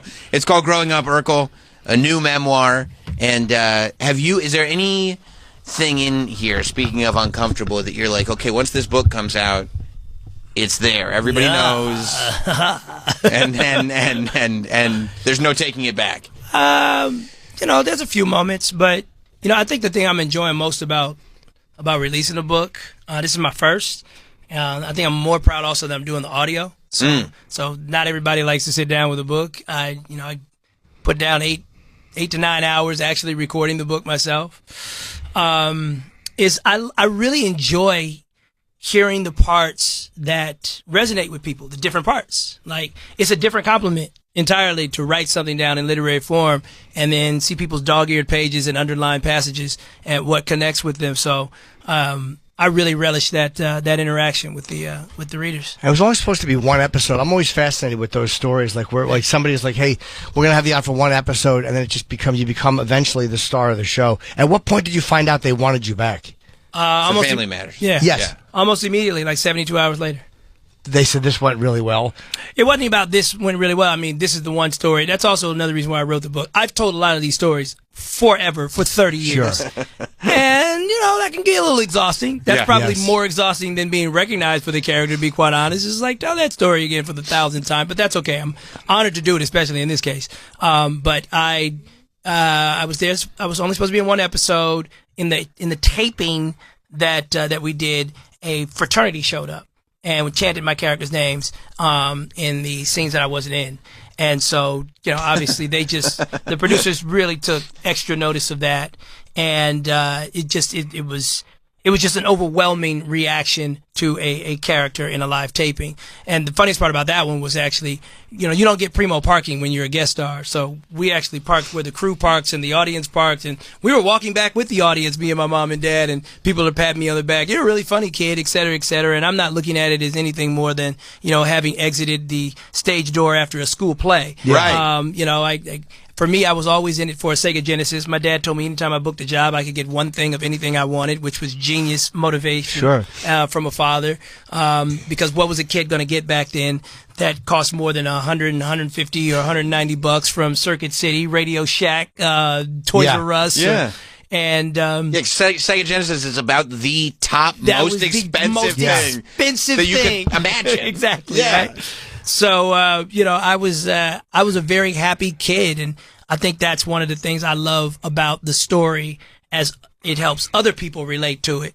Of just the innocence of the 90s, of wanting of the bar being so low that's all you wanted to do was to give a good performance and get a Sega Genesis out of the deal. 90s ruled. 90s ruled. Dude, the 90s. The best. The 90s are the best. The best. My entire life, I'm chasing 1995. It's the greatest. I am specifically chasing 1995. I'm the same way, but it's 75. How did your... that was the summer that Michael Jordan filmed Space Jam on our lot. On your lawn? Yes. You saw him? Saw him. I would go play basketball in his dome that they built. He brought his kids over to our sets. And you're by 95 king of the world yourself. I mean, it was just... His kids wanted to meet you, probably. It was mad, yeah. Jeffrey and Michael, Jeffrey and Marcus, I know to this day. And it was just bad. I talk about it in the book. I mean, I'm literally chasing 1995. It's the best. We all are, to some degree. To some degree. And if you didn't get to live through it, I mean, you missed it. It was fantastic. Yeah, people are like, what did you do without phones? A lot. Yeah. Everything. A lot. Everything. With other people, too. How did your parents keep you kind of like safe, healthy, somewhat normal? Because, not only were you a child star, but you were the guy. I mean, you were scary level famous. Like you were, there's Urkel dolls in the stores, like level famous. How do your parents keep you level-headed enough that you don't go nuts? You're only going to be as good as your family values. So, my mom didn't even buy a new car on that show until we'd done about 70 or 80 episodes. She just wasn't even convinced it was going to stick around that long. My dad kept his job. My mom reluctantly quit hers. Almost from a place of fear, and also just the values again were very different in child rearing back then. And my mom was very heavy on staying in a child's place and, doing what adults told you to do, which were actually not always the best things to follow, because that's what allowed adults to get away with a lot of stuff sometimes, especially in business. But as far as how it protected me, she was very much a hover mom. She was a helicopter mom. So I think any would-be predators, they notice those things right off bat. That your mother's there all the time. Yeah, exactly. Yeah. Like, it's not even just my dad. My dad never missed a taping. So, my dad wasn't even a small, puny man. So it was, it was quite clear this kid has a very strong family unit. Is there a point like when you love doing it, it's this great gig, everybody knows you, and then you start to resent it? Like, does that happen? Like when people know you as this and you're growing out of it as a young guy? I always want to be careful how I talk about resentment, because I had so much fun doing it. Right.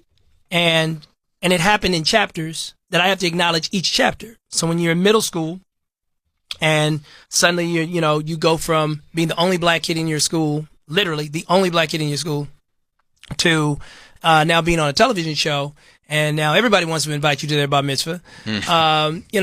Okay, you're reacting that way. Then you also have your peers that, are clearly excited watching you on TV, so that's exciting. It's like, man, my peers at school are going to watch my episode this week on Friday. And then you get to be in about high school towards the end, and everybody starts to get a little cool. Now it's really about what's everybody doing Friday nights after the, football games and the parties, and, and suddenly you being on television matters a little less. And then you get to college, and now it really matters less, because, now the athletes are the stars on campus, and you're on TV, but, that girl's trying to talk to that athlete there, who's, on the UCLA basketball team, et cetera, et cetera. So, at each stage, you feel differently, and I would have to say the toughest stage for me was college. Yeah. Because definitively, things were changing culturally in our country in a major way. East versus West rap, Biggie versus Pac, everybody's hard. The image is Onyx, funny is Friday, funny is ghetto funny, hood funny, and it's not like I couldn't do that, but it wasn't necessarily like I was the first person anybody would go to participate in that.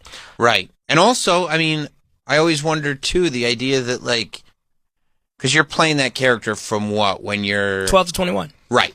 So think about the difference in you as a human being from 12 to 21. You're unrecognizable. You're a different person at 21, and you're still playing that same character. That's got to be a weird thing to wrestle with. And the other thing is, though, is like TGIF very specifically was a brand. Yes. So there was a lot of what you were not allowed to do. Right. Whereas, like, you know, I just did a podcast with Jason Alexander, which was fantastic. Actually, one of the most enjoyable podcasts I've ever done. That hurts a lot. And this is not a podcast, sir. This is a radio program. This is a top 10 radio show for sure. You are not allowed to take that personally. That would be called hate.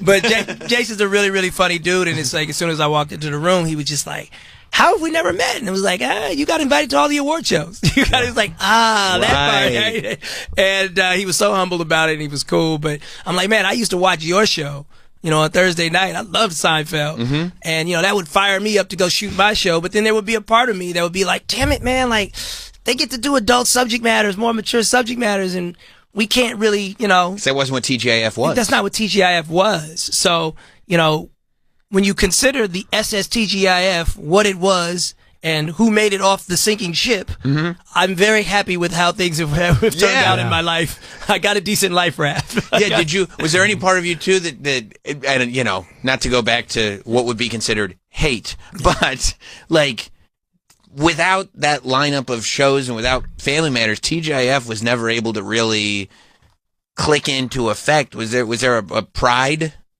in that from you? Oh yeah. I mean, listen, before Disney bought ABC and was able to create Sabrina the Teenage Witch and their own branded television shows, we were TGIF. Right. You know, it was we started at 8:00 and the ratings diminished until 9:30.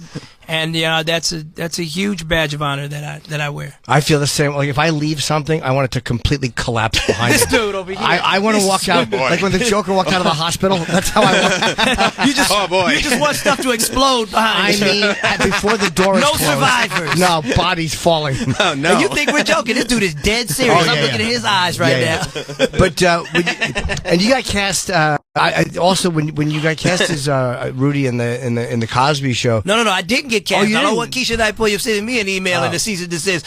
Oh, you didn't? Okay. No, it just came down between she and I. Oh, and that's just okay. one of those things in my book that I point out is just rejection being God's protection. You know, it doesn't seem like it at the time. It seems like you lost out on something so huge, but you know, it's what's meant for you will find you. Well, because there was a few years between that and when your show. Oh yeah, absolutely. happened, so you kind of got to see the success of it. Oh yeah. No, I grew up a Huxtable kid, you know, but it's probably about 4 years in between. Okay. So you start the book, almost like the foreword of it is the story about why you said no to a reboot of Family Matters. Yeah. Is that going along with the idea of all these stories? I'm sure that's one of those questions that every time you sit down for an interview like this, somebody talks to you about it and you're like, here's what happened, here's why. Yeah, no, I mean, first of all, I always like to make it expressly clear. I was never offered a reboot by Warner Brothers. Right. I was engaged in a blind contract talk,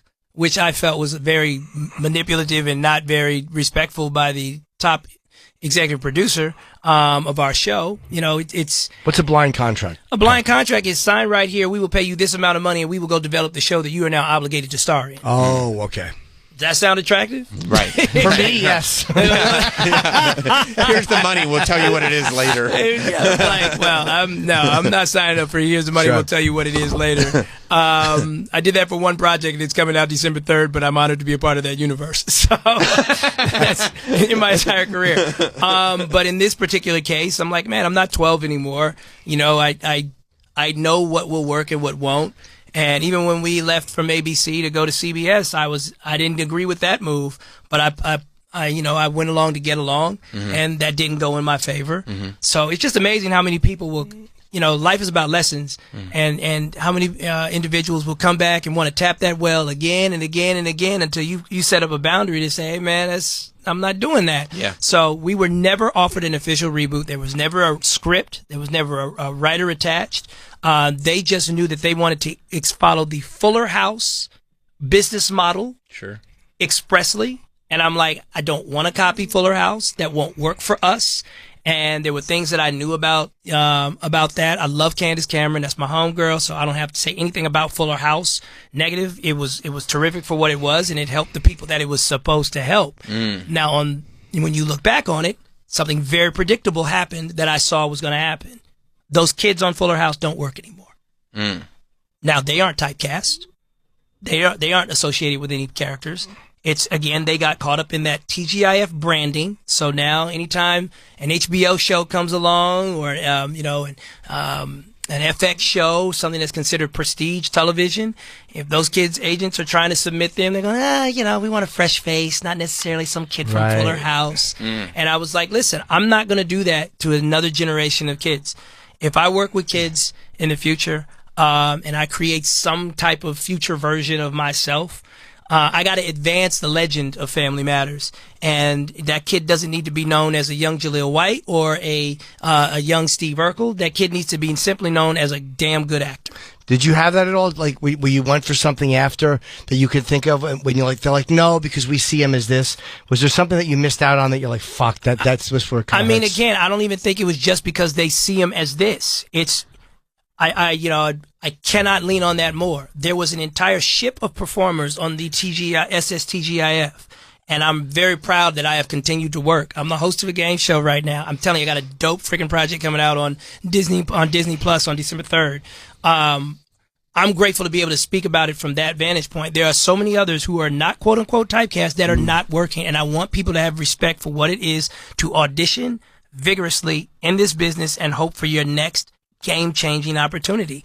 Not everybody gets the luxury of developing their own show that's geared around their thoughts, their sensibilities, their act, their book, whatever it is that created the show. That is a super privilege, and if you get that opportunity, I hope you nail it, because you might only get one in your lifetime. Yeah. Are you surprised? I mean, you got the opportunity, right? But are you surprised that it's a forever show? Like, you can cement it, right? Like, my kids would watch Family Matters, right? Listen, it's a tough thing talking about my executive producer, because there was what he was and then there's what he became. Sure. And in order for me to be a sane individual, I got to separate the two. You know what I'm saying? And it's just like, they had an eye for creating timeless television that in some ways was brilliant. We shot on 35 millimeter film. A lot of people don't even know that. So even though I say tape night, we weren't even a tape show. So that means just the resolution of our film looks better over time. That was something that they had the clout to demand, and they did. Our clothes, we were always encouraged to dress, with an idea to be timeless and not being trendy. So you don't see us wearing a lot of cross colors or different brands that so mark the 90s, from our hairstyles, everything. It's amazing to me that your kids watch this show, that millennials grew up on this show so tough, and there's not a cell phone in Family Matters. Right. Yeah. Right. Right, but there's still it relates exactly on some level. It's kind of a remarkable thing, and you never would have thought too, even in the 90s, it felt like a show of the time. You didn't realize it was timeless when it was on the first time until you go back now and go like, oh, it's still this thing is still always here. Yeah, it's amazing. You must love that when you meet people who you really like, chances are they know you and like you as well. Like, that's always a good feeling. Like you said, whether it was Jordan's kids wanting to meet you or all these, like, it does afford you like a really fun life. Yeah. Now listen, you can be famous for a lot of dumb reasons today. And, people say, doesn't that get on your nerves? And I said, well, life is still playing out. So for all the reasons that you could be known or the infamy you could be, withstanding, I'm thrilled, man. When I walk around this city, especially New York, Man, New York has always shown me so much love, man. I get shouted out from scaffolding everywhere. Really?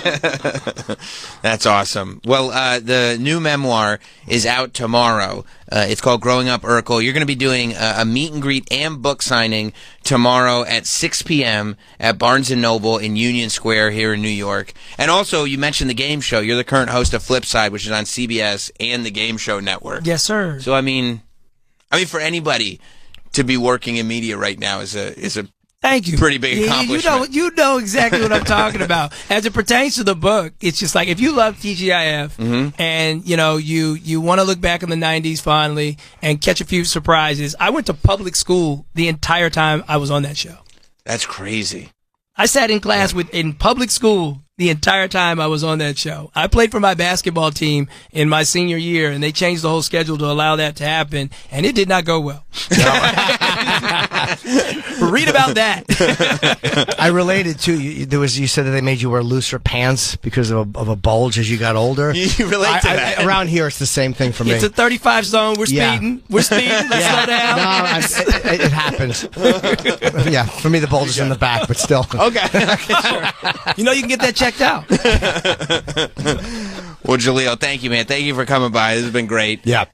Congratulations on the book. I appreciate it, man. This was an intimidating room when I walked in, dog. It was a real sausage fashion. It always is. Right? Yeah. And now I just want to have sausage, man. There Let's it go, is. man. There it is. All right, guys. We'll see you tomorrow.